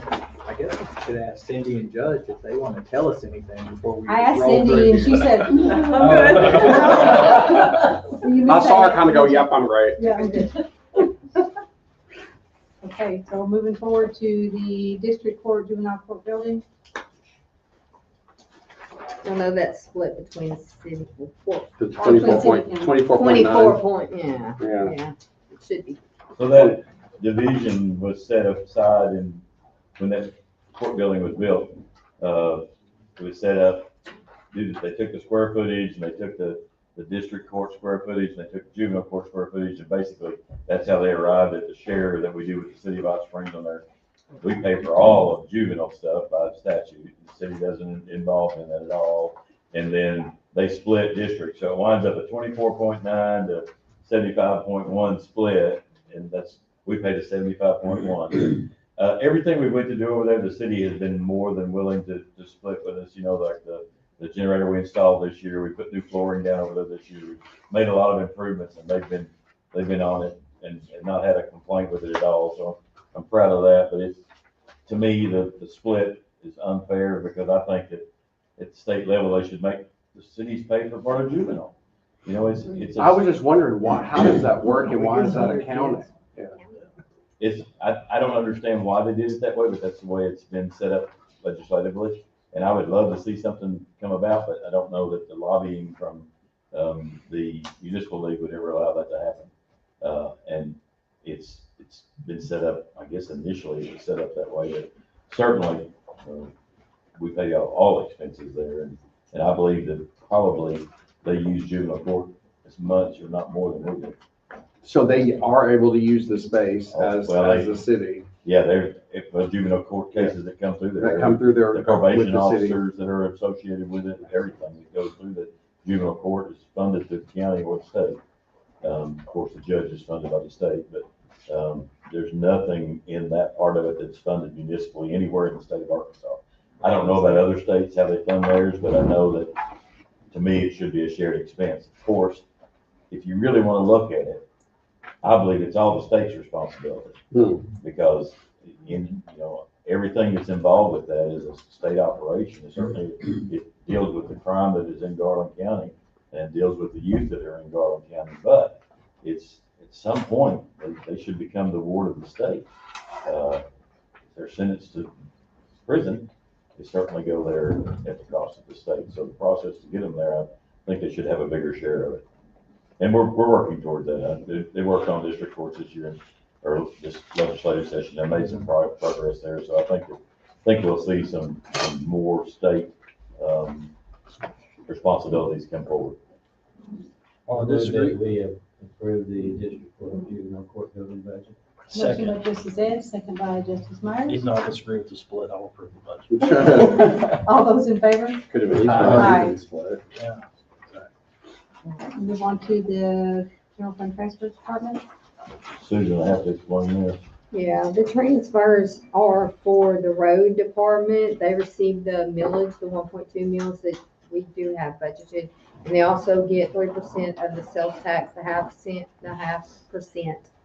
And then we fund the assessor's reappraisal like I talked about earlier. And then the safe room, we're we've got the transfer in there. We won't make the transfer unless the safe room comes into, then we'll make the transfer if it happens. We've Then, been working on that since 2019, by the way. I've been having these Longest safe room transfers. project in the history of the I United wanted States. to make the transfer, but then again, Peer Recovery is a grant that Judge Ohm has, and he has an excellent person in that position, Haley. I know you've all heard, she's received awards and all kinds of things. But this is the AOC only funds $50,000, so we put this extra in there to cover the difference between her salary and benefits, and that's just the difference in the grant. So. And she more than offsets that with the lack of recidivism of the city. You know that. She Clients. does an excellent job. Yeah, I'll make a motion, we accept the general fund transfer department. Second. Motion by Justice Peters, second by Justice Brown. All in favor? Move on to the County General Reserve Fund. This is the biggest. Okay.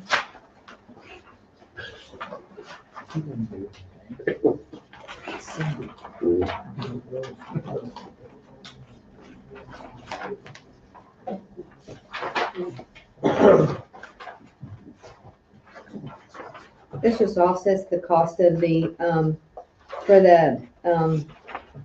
their health savings plan, the cost of the administrative cost, that type of thing is all we put in this. This is generally just a reserve. We were saving money in there for our health insurance before we moved it, and we created this reserve fund. And so basically we just use this for those things, administrative costs for our employees. For all of our employees, we have a flexible Oh, spending savings. plan as well, and it's the administrative cost of doing that flexible spending plan. They can have pre-taxation money held out of their check to go into this flexible spending plan, and so this is for the administration of that.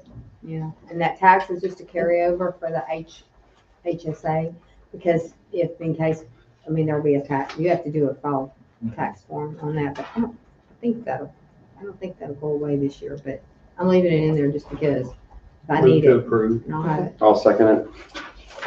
General recovery fund. Motion by Justice Brown, second by Justice Peters. All in favor? Do you want to keep going, or We you want want to to do go to solid waste? No, we'll go ahead and finish up. Okay. employee insurance fund.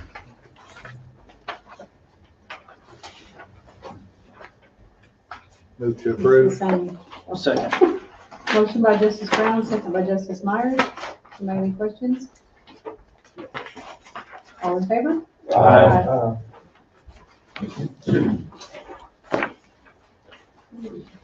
Next is. This next one, the CARES we fund? should have this closed out this year. I remember you I saying. hope we will. We'll be close. I don't know. That's the LATC, I didn't even put it in here. I'm praying you're gonna close the LATC. This is CARES, you're gonna carry this money over for a while. Yeah, if you look at the things that are in there, we're gonna carry it forward. Because Yeah. Southwest Trail, I'm trying to get it out of the ground, and then the safe room, like I said, it's been a lengthy process to try to do anything with that. Move to approve. Second. Motion by Justice Brown, second by Justice Anderson. All in favor? And that money's being invested right now, that's not being transferred, so Brown and Anderson. Good. All right, next we'll go to the OMH cell fund.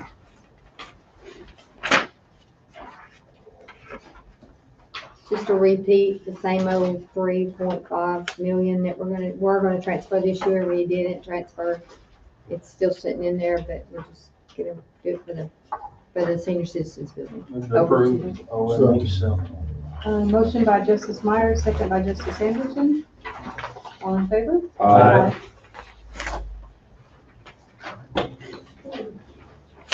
Are we doing the capital improvement fund, Susan? Well, it's not really capital, none of this is capital, it's called the capital improvements, where we do any kind of project within the county, and most of these county projects are repeats because we weren't able to get them done. He did get the plumbing done, but that was done out of the LATC. So these are things that, the flooring, the ceiling tile, the things at the government building, And the difference this year is I've already made the transfer. So you see there's $2.4 million sitting in this fund. Right. I went ahead and made that transfer. It's being invested at this time. Whenever he says the projects are going to come into play, then we'll, you know, we keep them in 6 months. So whenever he tells us to stop, we'll stop. So we're likely to have, well, I'm pushing to get the government building done this year. We've made some changes on our scope of work down there. The biggest thing we're trying to do is replace that awning that pours water on you when you try to go in the Department of Revenue. So we're trying to, I've got the engineering working on that currently to try to get that straightened out. And then we're going to do tuck pointing on the rest of the building. And those pieces that are jet out on the building there, they're made out of some type of plaster and they're fractured. And so they're allowing water inside there, even though it doesn't go in the building, it's eroding from the back. So it has rusted out the mastic that goes behind the wire, the mesh that goes behind that stucco. And so it needs to come down and needs to be replaced. And we're also trying to replace the 2 sliding doors at the entryway into the building. They're automatic sliding doors, and we've fought with them for a couple of years with problems. And so I think now's a good time to try to just replace those as well. Seal around the windows, do sealing on the whole building, and paint the outside of it. We'll work on the inside later, but it's something that needs to be done. It looks bad, and it's structurally, those little deals could start flaking off at any time. So Water getting behind and freezing is gonna cause it to expand and. So that's what we're focusing on with that. And then the stuff here, we're gonna apply for a grant, for the work downstairs on the first floor. If we don't get it, then we won't do it. But, we're gonna apply for a grant, and I feel confident that we'll get some of the funding this year, since we didn't get any in 25. I'll make a motion to accept the general reserve capital improvement fund. Second. Motion by Justice Peters, second by Justice Brown. All in favor? Aye.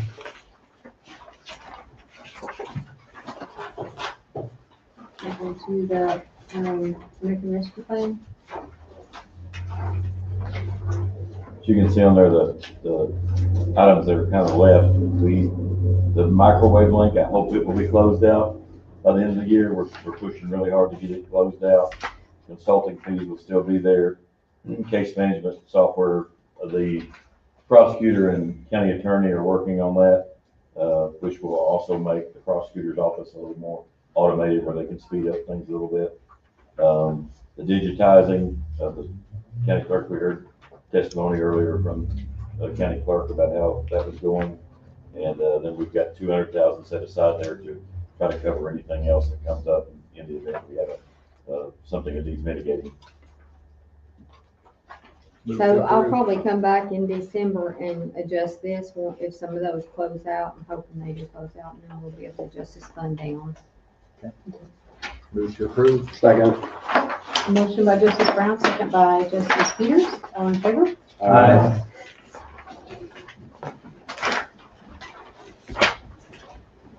Animal Control Fund. This is the agreement with the city of Hot Springs that we have, and we pay actual on this. We budget so much, and at the end of the year, Susan and Karen do reconciliation on it, and we pay half of whatever they pay. And we also match their adoption fees out of the this fund with the tax, the voluntary tax. I spoke with Dr. Peters yesterday. I've got an idea. I met with Ivy Wood from the Humane Society of Garland County, and she had some ideas about the way we could try to speed up our spay and neuter program. They actually have a mobile spay and neuter truck that comes around, and they're scheduled pretty far out, but we could do it like at the fairgrounds. They have to have someplace to put the dogs and cats in shelter. So if we get scheduled like 2 of those a year or 3 of those a year and pay for it out of that fund, that we might speed up that process. If they could do 50 a day, that would certainly start to cut into, maybe not next year, but 5 years down the road, it should start to alleviate the problem we're having with, we're overrun at every shelter in Garland County right now. So we'll look into that first year, and I'll be supposed to give you some information on it. We'll sit down and look at it and see if we can't speed that process up a little bit. Move to approve. Second. Motion by Justice Brown, second by Justice Peters. All in favor? Aye. Here it is. The longest surviving safe room project. You know, right before the government shut down, we were at the last review, the last informational gathering they were gonna ask for, and I'd be willing to bet we're gonna have to go back through that again when they start back up. But we're close. You know, this is a COVID problem here.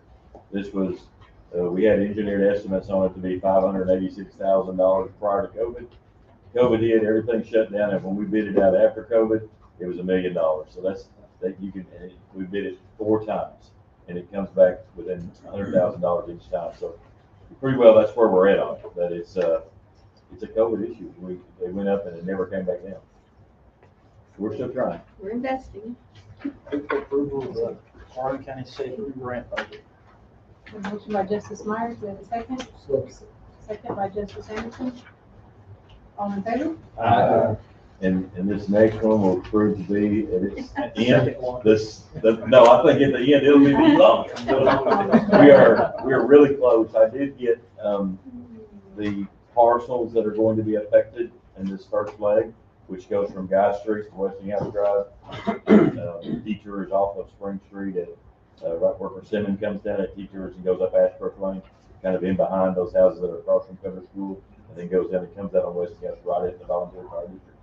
And so we've got a grant for that. We've set the money aside. We've had to go back in and change our cost on it, because for the first, I guess it's maybe first 200 yards, we're going to have to put it on the street, because Tennessee Wyoming Railroad will not allow us to share their right of way on their rail lines. And we spent a year going through Congressman Westerman's office, and they were very helpful. But in the end, we had several meetings, and everything sounded so good. It sounded like it was going to happen. In the last meeting, we spent about 15 seconds on for the guy to say, no, we're not doing it. That was the end of the conversation.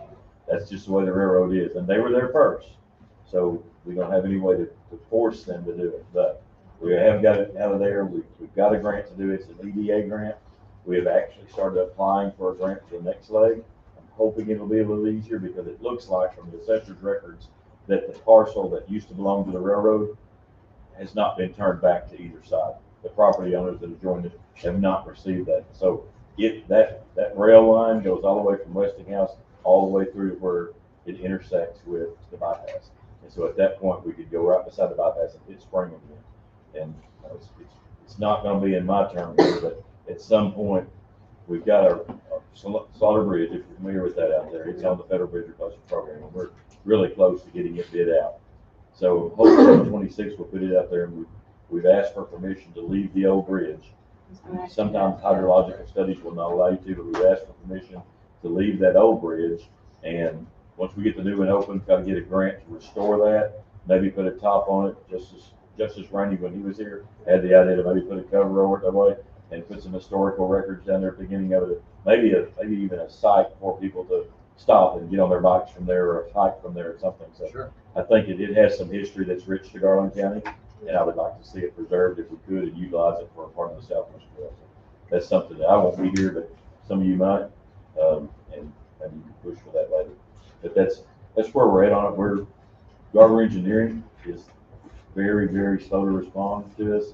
Vicki Sexton at West Central is working on it with us, and one problem is we've changed people at West Central a couple of times, and so they kind of have to come back up to speed each time, because either someone is retired or they've left for a better job, and so we've had to go through a couple of people to get to this point. But Garber's been very slow to respond to us, and they've actually got the engineering on the whole 60 miles of the trail, and we have the alignment now, and we have the parcels, and I'm trying to get the change of alignment off of the railroad right away, and get that turned in to the EDA to make sure that they're good with it. And once they give us the go ahead, we'll have appraisals done on the parcels, and then we'll start trying to explain to people that we're going. And it's going to be in the right of way. I mean, it's going to be right next to the road. We're not being invasive and getting over anybody's property. We're just going to improve the front of the property. And basically, I think there's about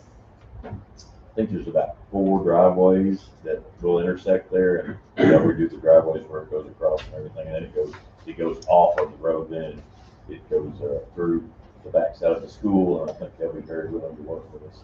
And then it actually crosses my property and comes out, and I'll donate that piece to the project because I want to see it happen. I know that those of you that were on the court when we started this project in 2016, there was in this courtroom, there was probably 150 people here, speaking for it.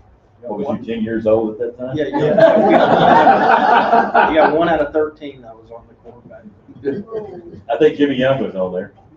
Weren't you on there in 16? Weren't you on the court in 16? Two. So He was a freshman. Two. Big turnover. But yeah, that's when it started, was 2016. And there was a lot of planning, you know, there was a lot of engineering to get it laid out first and a lot of public meetings, but that's the problem. People have forgot about the public meetings that they had. So we'll get it started. We'll get it out of the ground. This first leg has to be completed by May of 27. So we've got a significant amount of time left to try to get it done. And once we get the acquisitions done, then it'll be pretty simple. Then we have a contractor here in Garland County that's worked on the Saline County portion of it. So he's familiar with what has to happen. So maybe he'll be a little bit on it. Move for approval of the Southwest Road grant. Second. Motion by Justice Myers, second by Justice Peters. All in favor? Aye. All right, y'all want to go Cindy, back you to did- I sanitation? did a Great job. Good job. Good job, Cindy. Good job. Cindy, go to the fourth pink tab, you go to sanitation. You just keep seats. I know, you.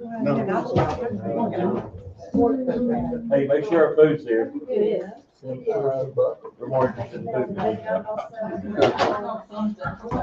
Really, it's probably pretty simple because food's right around the corner, so it's probably pretty good. Why do you think I'm liking this one? Right where we're at. Right where we're at.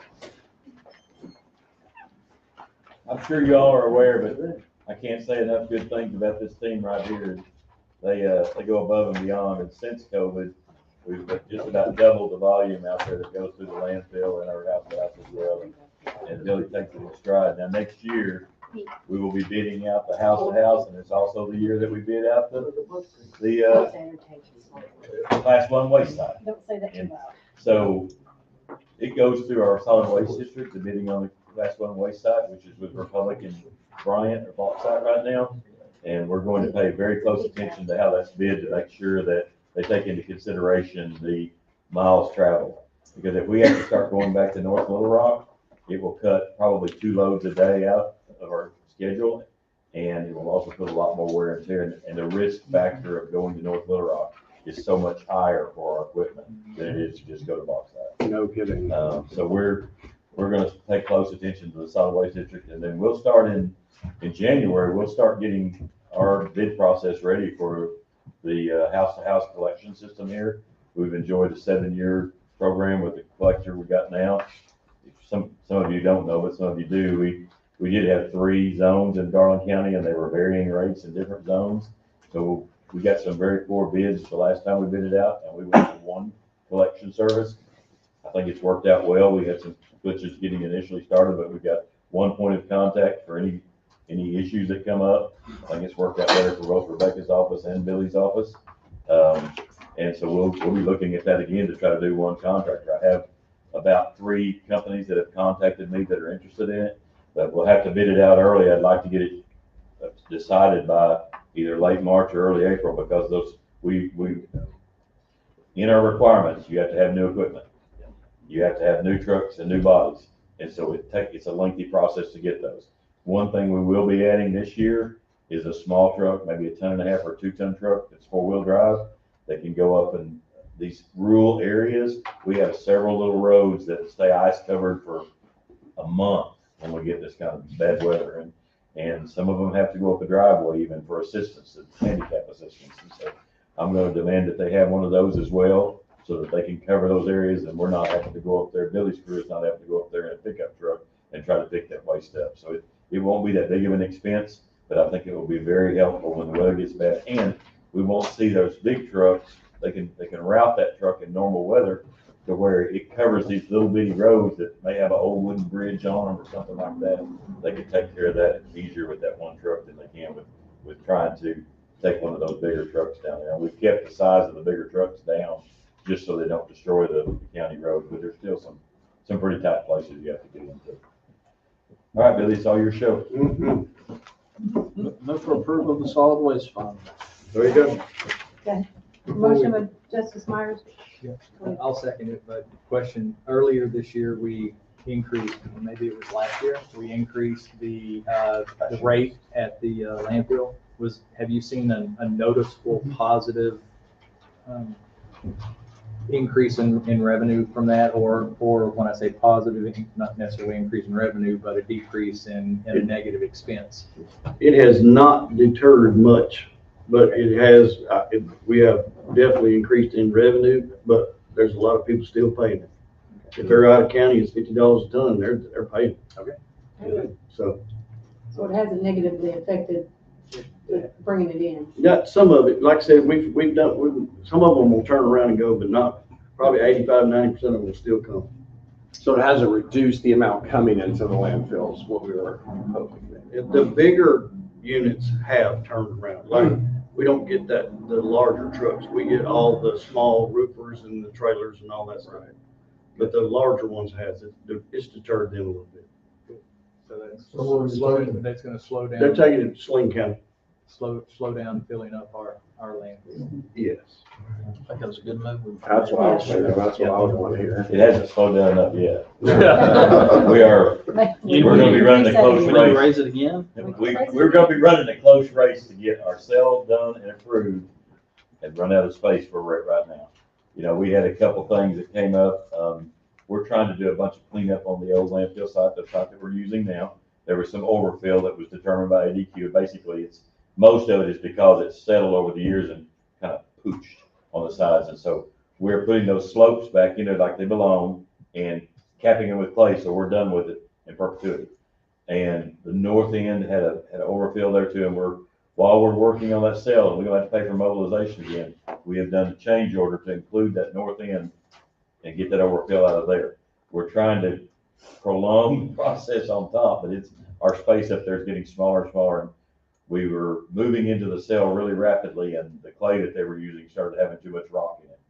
And the clay was really good, and it was wet, and so they tried to run it through a shaker to get the gravel out of it, and it wouldn't because the clay stuck together too well. So now they've got approval, I believe, final approval. There's like 12 different permeability tests that it goes through, and I think that there's too much sand in it was the last thing that came up. So they started digging in another place, and now Billy sent me some pictures yesterday. They're moving pretty rapidly with it now, and I hope that we have it done by the end of the year. I just pray that we can get ADQ to approve it by the end of the year. We've done everything that they've asked. We've installed the piezometers. We've got great readings for the piezometers. There's no interference with anything. There's no reason they shouldn't, but they'll find a reason. So it has slowed it down a little bit, but we're still seeing, I think the last transfer was $416,000 or something out of there. It's still nearly double what it was in 2020. Yeah, we're doing about 900 tons on average a week right now in our landfill, and about 1,200 over to Republic. Wow. That's moving on. Yeah, the one area that no one thinks about, we are grateful for. Absolutely, absolutely. Do we have any more questions? Okay, a motion by Justice Myers, second by Justice Brown. All in favor? There is no budget in the reserve, so we just want to skip it. This is just Do we need to projection, acknowledge it? but you can acknowledge it if you'd like. It's, Motion to acknowledge. Second it. Motion to acknowledge Justice Brown, second by Justice Peters. All in being favor? invested. Aye. Aye. What else do we investigate? What do we do? Most of you got to witness this next one. The Cedar Lake Park plants at the picnic. AJ does a fantastic job of keeping that up. It looks like, and the view from up there is unbelievable. If we could figure out a way to put a facility of some kind up there, it'd be beautiful. That sunset, that day was glorious. Yes, Yeah. it was. And AJ works by himself up there. He doesn't have any help. He gets a little volunteer help every now and then, but he does a really good job of keeping it up, keeping everybody happy and scheduling events up there. And so and if there's any gonna be noise late, he always texts me and says, hey, there's gonna be some music up here late tonight, because we have a neighbor out there that complains that it goes past 10 o'clock. That's understandable. We have it over. So they try to finish about 9. Move for approval of the sewer related park budget. So, Motion by Justice Myers, second by Justice Anderson. Is there any questions on it? All those in favor? Aye. Move on to solid waste, house to house. This is the one that we just spoke about that's gonna come up for bid next year, a hauler. Town and Country's been doing it for the past 7 years. Actually, next year will be the 7th year, but we look to, our goal would be to get it to decrease. I don't know if that's likely or not, but our goal would be to get the house-to-house rate to decrease. We'll certainly work on that. It didn't change much. Only changes that vehicle, I believe. Yeah, the vehicle. That is a change. Yeah. I'll make a motion to approve the solid waste house to house. Motion by Justice Pierce, second by Justice Hunter. All those in favor? Aye. Move on to stormwater fund. That will be Shelley. Shelley? Come on. Caleb? Thanks, guys. Y'all be good. Thank you, sir. Yes, sir.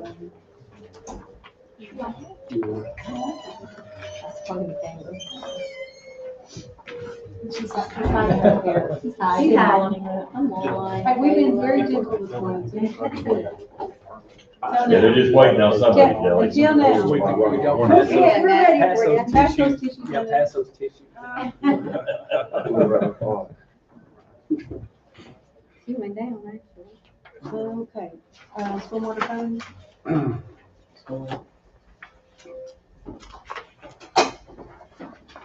It's right there behind solid waste because solid waste funds, her funding goes into solid waste fund and it all floats through the sub-funds. So it's the last one. This is the last one in solid waste. Yeah, but she's, of course, she runs that, but it's just all funds through. It's at the very back of it, Shelley. Yeah, it looks like she's asking for a decrease. Yeah. Or a decrease. Yours is gonna be really. try my best. I was gonna say, I thought, that was the first thing I noticed. Yeah, move for approval of the stormwater budget. A decrease. Second. Myers and Brown. Justice Myers for a motion, second by Justice Brown. Do you have any questions? What exactly does what we take in cover as far as? Not much. Not much? It just, We only, our permits are 75, 100, and 200, and we get very few 100 permits, because those are large sites. So it's $75, and those projects may last for 2 years, depending on how long it is to get stabilization back on it. So we go out a lot of time, we go out once a month. So that doesn't even cover probably 2 months of our gas, time, all that stuff. The fee isn't, so. It's a mandated, state mandated position or office, because of our MS4 rating. And it, to me, don't get me started on the state again, but, you know, here we are forced to do this and counties are joining us or not. And so it's a problem for me that we're forced to do all these, map these outfalls and go through all the process and go out and inspect everything when above us and below us, the streams is what we're supposedly protecting in the environment. Above us and below us, they don't have to do it. So, I mean, what good does it do for us to do it if they don't have to do it? So, but we're mandated to do it because of our population in the county. And they do a very good job at it. I can tell you, Shelley's been doing it for a very long time, and Caleb is probably the cooler. I call him the cooler because when he goes out on the job, when we have a problem in the job, because I just tell you, when they come out there, nobody wants to see them there. Nobody. And so sometimes the people get a little excited and they call me and they get wound up, and one was really wound up, and I spent about 2 days with her, and then Caleb went out there and smoothed everything over and had her eating out of his hand before he got done. So he does a fantastic job with cooling people that are excited. And I mean, and they have to be out there, right? They do. They have to go out there, and that, you know, we have to do that. Even though we don't want to. And I tell everybody when they call, this is not something we want to do. If the state would tell us we didn't have to do it, we wouldn't have to do it. But we have to do it. And we're going to enforce it. We're going to do our job. We're going to do our part. Even though I don't think the state backs us up like we should. But they kind of pass everything down, and we get complaints from every department there is about, oh, I think brown water running into the lake. It rained 7 inches last night, and there was some brown water running in the lake, and I want y'all to go check that out and see where it came from. And then they'll email the planning district down there, and the planning district will, the state gets it, they send it to the planning district, and the planning district sends it to here. It all comes through my office. It The does. groundwater is gonna go into the lake when it rains 7 inches, no matter how much protection you have. So that's just natural erosion. We're doing our best. Yeah. Whether there's construction We're or doing our not. best. Everybody that they go out on that's unhappy believes that they're being treated unfairly. We shouldn't have to do this. And I agree 100%. You gotta do it. But it's got very good staff. They're very thorough, they're very knowledgeable, and I think Garland County is the only county in the state of Arkansas that has certified investigative environmental inspectors. All three of them. All three of them are. Some other counties may have one, but all three of ours have been through the course, been to school, and they do their CPE each year. So this is a testament to our department of how well it's ran. And we also do nuisance property too, so it's not just stormwater, we do the nuisance property end of it too, so we do both sides, so.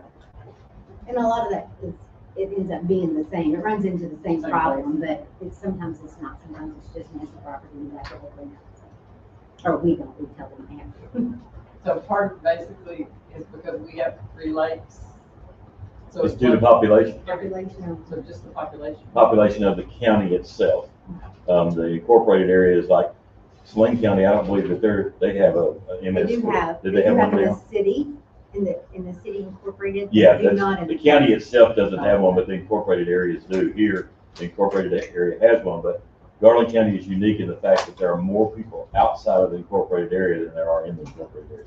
Saline County has Benton, Bryant, Bauxite, Haskell, several incorporated areas that most of their people live in, so they don't have to have one either. And you know how fast it's growing over there. Yeah. And the South Fork of the Saline River traverses both of us.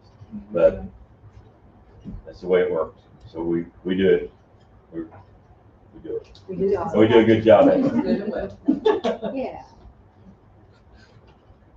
And we appreciate your hard work on this budget, like you do. No, and it was like, we tried, so, good job. Do we have a motion on the?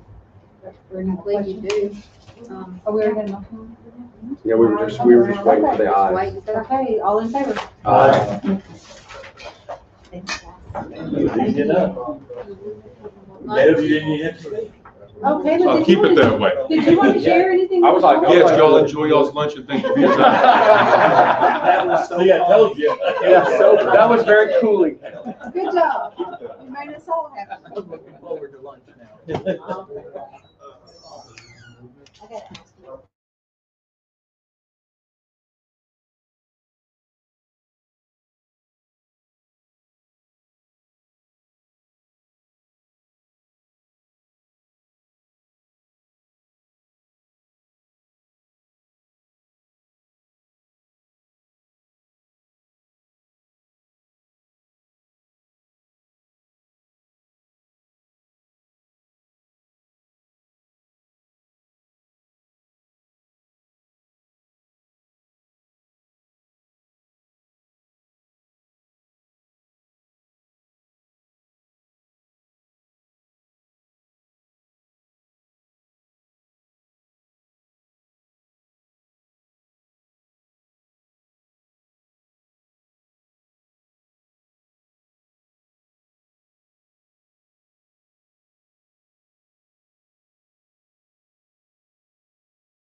Okay, welcome, Judge. Thank We're you. gonna start with, Circuit Court Division 1. All right. Is there anything you want, I didn't have a cover, yeah, there is a cover sheet. Anything you want to share with us before we start your budget? I do not. The cover sheet looks to be, I will tell you this, I did go personally and meet with Susan and Laney, probably a month ago, and had her walk me through my budget and tell me what to do with my budget. So, I mean, I wanted to make sure that I did whatever Susan told me to do. So if there's a problem, it's really Susan. You're blaming but- Susan. But I'm telling you, It's man, beautiful. what it sounds like. It's a beautiful budget. I've been doing this a long time, Dr. Brian. I know how you got to shift. We understand where you are. If Susan says it, we. That's, I knew I that. would not steer him wrong. She is the gold standard. So if she says do it this way, this is the way you do it. Well, with that, we'll go ahead and I'll make a motion to approve the general fund for Circuit Court Division 1. Got a motion by Dr. Peters, second by Justice Anderson. By Dr. Anderson. Okay, does anybody have any questions? Any questions on that? I mean, there is a cover sheet that tells you what Susan suggested that I do. All those in favor? Aye. We're gonna move to the drug court fund, adult drug court fund. Move to approve. So second. Motion for approval from Justice Brown, second by Justice Hunter. Any questions on that? Looks pretty good. All those in favor? Aye. We're going down to drug court opioid settlement referendum. Maybe approve that. Second. Motion by Justice S, second by Justice Anderson. Any questions on that? All those in favor? Aye. Okay, over to peer recovery specialist grant fund. I'll make a motion to accept the peer recovery specialist grant fund. Second. Motion from Dr. Pierce, second by Justice Myers. I do want to say before we go on this, that she's doing a phenomenal job. Oh, she is. Yeah, I've heard a lot about it. Haley Rudd is my peer recovery specialist. She's actually a graduate of my drug court program. I wanted to get somebody who could do that, and I think Judge Mahoney would even agree. She has like become a statewide known entity. She's We got. won't get to keep her alone. That's what I'm. She'll afraid move to of. bigger and better things, which that's what we want for her anyway. It is, but she has done a phenomenal job, continues to do a phenomenal job, does a lot of creative things. And what's really cool is the fact that she's been there, done that, and now she's stepping on. So you It makes it a can't go lot wrong. more personable. Oh, absolutely. And I would encourage all of you to get to know her. Should have probably brought her. She But has you a would heart encourage us for to it. go through the program. Well, I mean, you know. She does have a heart for it. She's got a heart for it. Last year, the funding became questionable and we were having trouble getting our funding and we thought we were going to have to lay her off. And she told Judge Owen, I'll work for free because I don't want my clients to know that I'm not being funded any longer. That's crazy. She did. Wow. She didn't want them to know that she wasn't getting paid, and she didn't want them to suffer or not get those benefits. And she teaches classes like every day a week, just about. And we made sure we got it. We drove to You the rock, did. went in and sat in AOC until somebody gave me a check. And they did.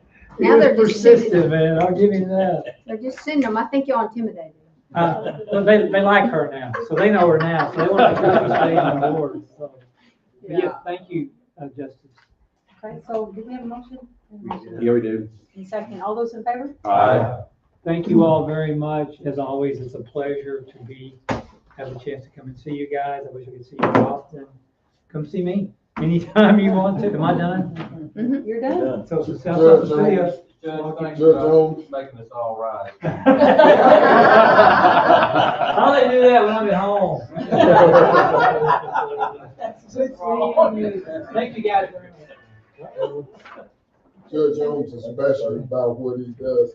This man here, when I was in the parole office, he used to send people over.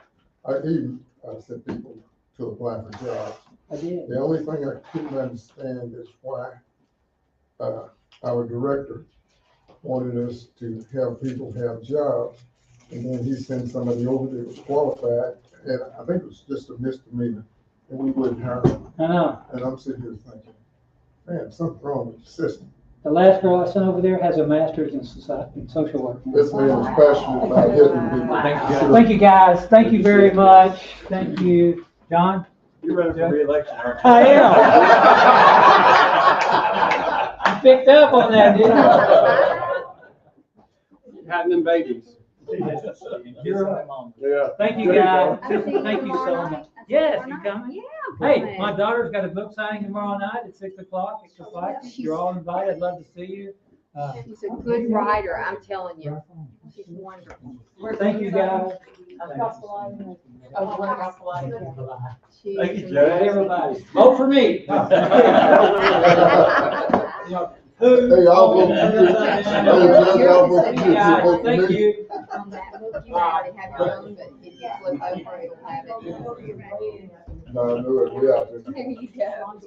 He's a mess. Well, good afternoon, everyone. I'm up for reelection too, so maybe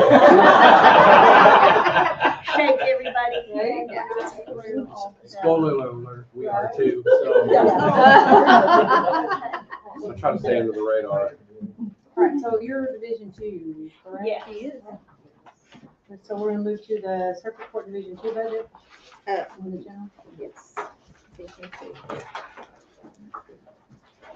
Where's my division two? It's in there. Move for approval of the Circuit Court Division 2 budget. Second. Motion by Justice Myers, second by Justice Peters. Any questions? All those in favor? Aye. Move on to the Juvenile Division.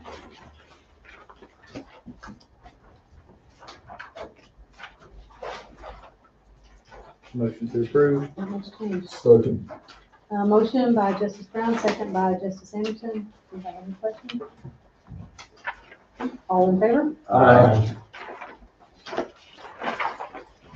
You want to supplemental juvenile court funding grant.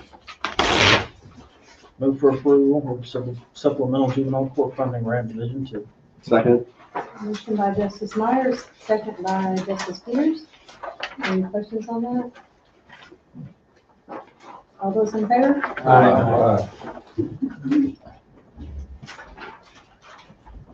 Wow. That was almost too easy. You did a good job on your budget. Although I think this is the first year I haven't asked for anything more. Thank you. Yes, thank you very much. Appreciate that. We won't make you sit there very long. Thank you for approving it. All right, so is that it? That's it. Yes, ma'am. She's up for reelection now. All right. Well, I'll shake everybody's hand like this. And I will say it is always nice to come over and see everybody. Thank you. Thank you. Thanks, I'll see you in a week. I'm sorry. I'll see you in a week. Yes, We'll be judging. yes, we're all looking forward to that. It's just gonna be fun. Okay. Hey, Have a good day. Good.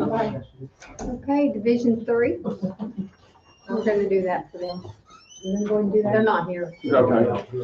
Okay. General, Not really much to Circuit Court say, nothing much Division to say. 3. I'll move for approval of Division 3 Circuit Court. Motion by Justice Myers, a second by Justice Anderson. They only have one budget. One more thing. So.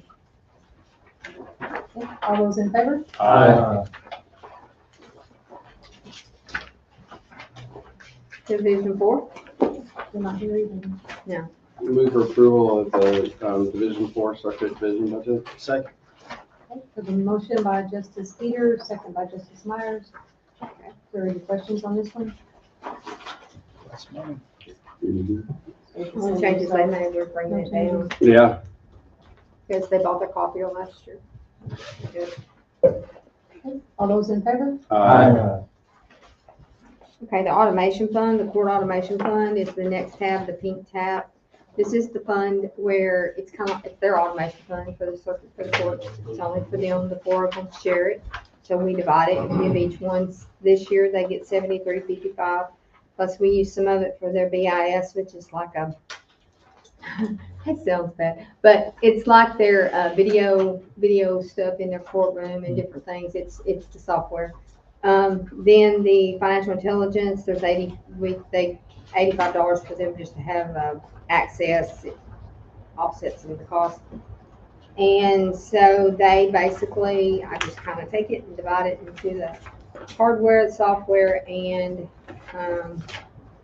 put some in their, small equipment. And so they don't generally, most of them don't use this, but I encourage them to use it before they use their general fund if they're buying computers or anything like that. They forget about it, but we remind them of it when they start talking about buying stuff, so. But a lot of them don't use it. Move for approval of the circuit court automation fund. Motion by Justice Minor, second by Justice Anderson. All those in favor? Aye. All right, y'all wanna go back to your grant and aid? That's where we're at. Just as a group, if I may, before you proceed, just a couple of things that I found out during the break. Okay. The two areas that we were looking at earlier are Metro Partnership and Extension in Office. I went ahead and pulled those contracts at the break. The Metro Partnership is on a one-year agreement. It runs till the end of this year. And it has a non-appropriation clause in it, allowing us to cancel with 30-day notice. And while it doesn't say specifically to change the appropriation amount, I'm certain that the vendor would be willing to renegotiate that number if there's a non-appropriation versus cancel the whole agreement. The extension office also runs through 25, end of 25, and it also has that same non-appropriation clause in it, cancel on 30 days. And I don't know what their position will be on that, but most vendors are typically willing to renegotiate rather than do the whole thing. And give us the judgment. If you would pass that down and let Susan take a look at it. In 23, they provided us with they being the extension office, provided us with a breakdown of all their funding sources. I don't have a current version of that, maybe Susan does. That might be useful for your consideration. They provided us some information, the extension office, that is in your packet, and then their contract in the packet, but no, I don't have that particular thing, but this kind of tells you where they spend their money, education contracts, volunteer. Yeah, if you're looking at extension office, you know, there's education contacts, 110,000. Wow. Direct 31,000. Total volunteer hours 39,423. I mean, this is their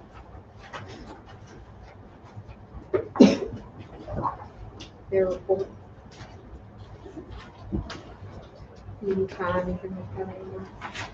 The graph that they gave you, that was funding, right? I don't Yeah. think that's in here. How does that? Is that Well, it's That's federal. from 23, but it shows their Federal for funding sources. 2.8%, state appropriation 60.2, and the county total was 22.1%. So most of the salaries are all paid through the state.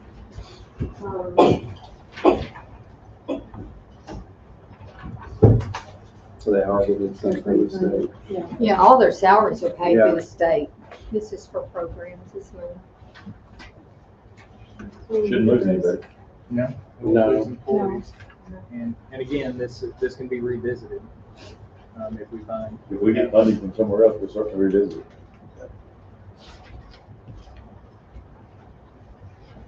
But I do believe that the law enforcement portion is, at least for this committee and the Quorum court, is first and foremost.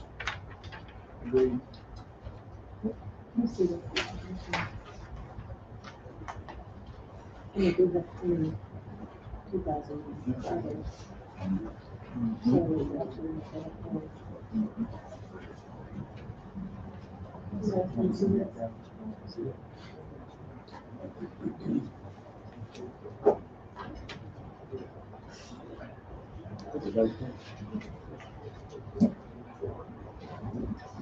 Maybe they can redistribute their funding and make it work out better. They've got a big little portion in other, so it could be something else they could put that up in. Maybe donations or something, 'cause that's a revenue stream. Yeah. I mean, I'm like you, they could always reapproach the state. Absolutely. We want to go ahead and sit there. Want to? Yeah, I mean, I'm. Extension office. Accepted as presented. Reducing it by 30. Are you gonna make it 90 instead of 120? Is that what you're gonna do? Motion for Correct. 90,000, reducing by 30,000. Yes. We're good. That was a proposal earlier. Yes. Yes, Yes. that's the proposal. Just for clarification, are we talking, the total for their budget's 128,000, so we're talking about going to 90 or going to 98? Oh, 98. 98. Yeah, 90, yeah, 98. We still have to pay the water, we still have to pay the light bill. Right, so 98, 260.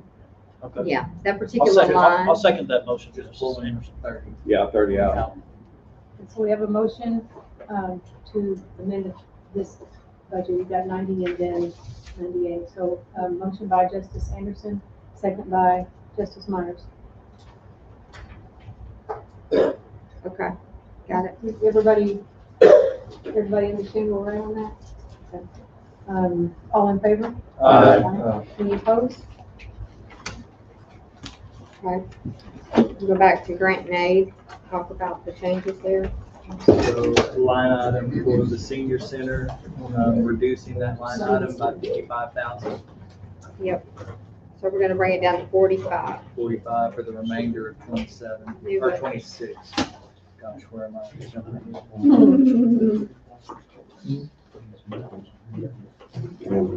And then Hot Springs Metro, are y'all planning on pulling it back to How do y'all feel 62.5? about that?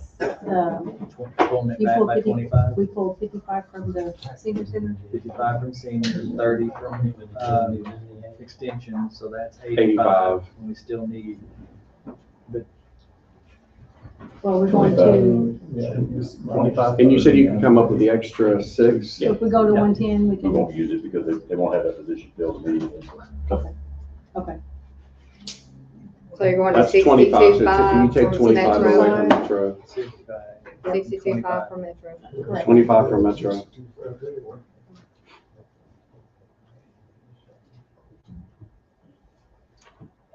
Do I have All right. a motion on that?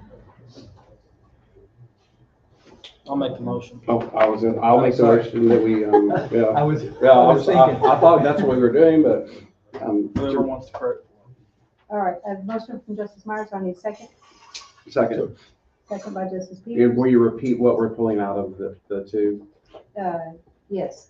So out of the grants and aids, we will have 55 out of the senior center's budget, which will reduce it to 45. And we'll pull out the remainder of that out of Metro Partnership, which will bring it to 62.5. What was the total we were looking for? We're looking for 110. Well, I So- thought we was gonna narrow that down. Well, Or We did came, it narrow we came down? back at 116 is the total. Okay. So we're gonna be able to absorb the other 6 without having to pull, without having to hurting the AS's budget. And again, to reiterate, we can revisit these if we get. Once you- line once funding, we- once you might get but the to set grant, the budget, okay. if grants sure come can. in. If we find some funding, if the federal government will wake up. Yeah, between now and December, it'll be December the 13th before we have the December quorum court, which when we adopt that, Susan has to go in and do some changes anyway. We can always change it between now and then and have it adopted before the end of the year. And I'll continue to work on the federal side to shore up the funding. All right. Did y'all vote? A motion is second. All those in favor? All right, that's the total big, beautiful budget. That's it, all kidding, Susan, Susan, Thank you. yes. Absolutely. Yes. Not No, me, all these ChatGPT. people do their own budget, I just put it together, You me did and a Lane. phenomenal job of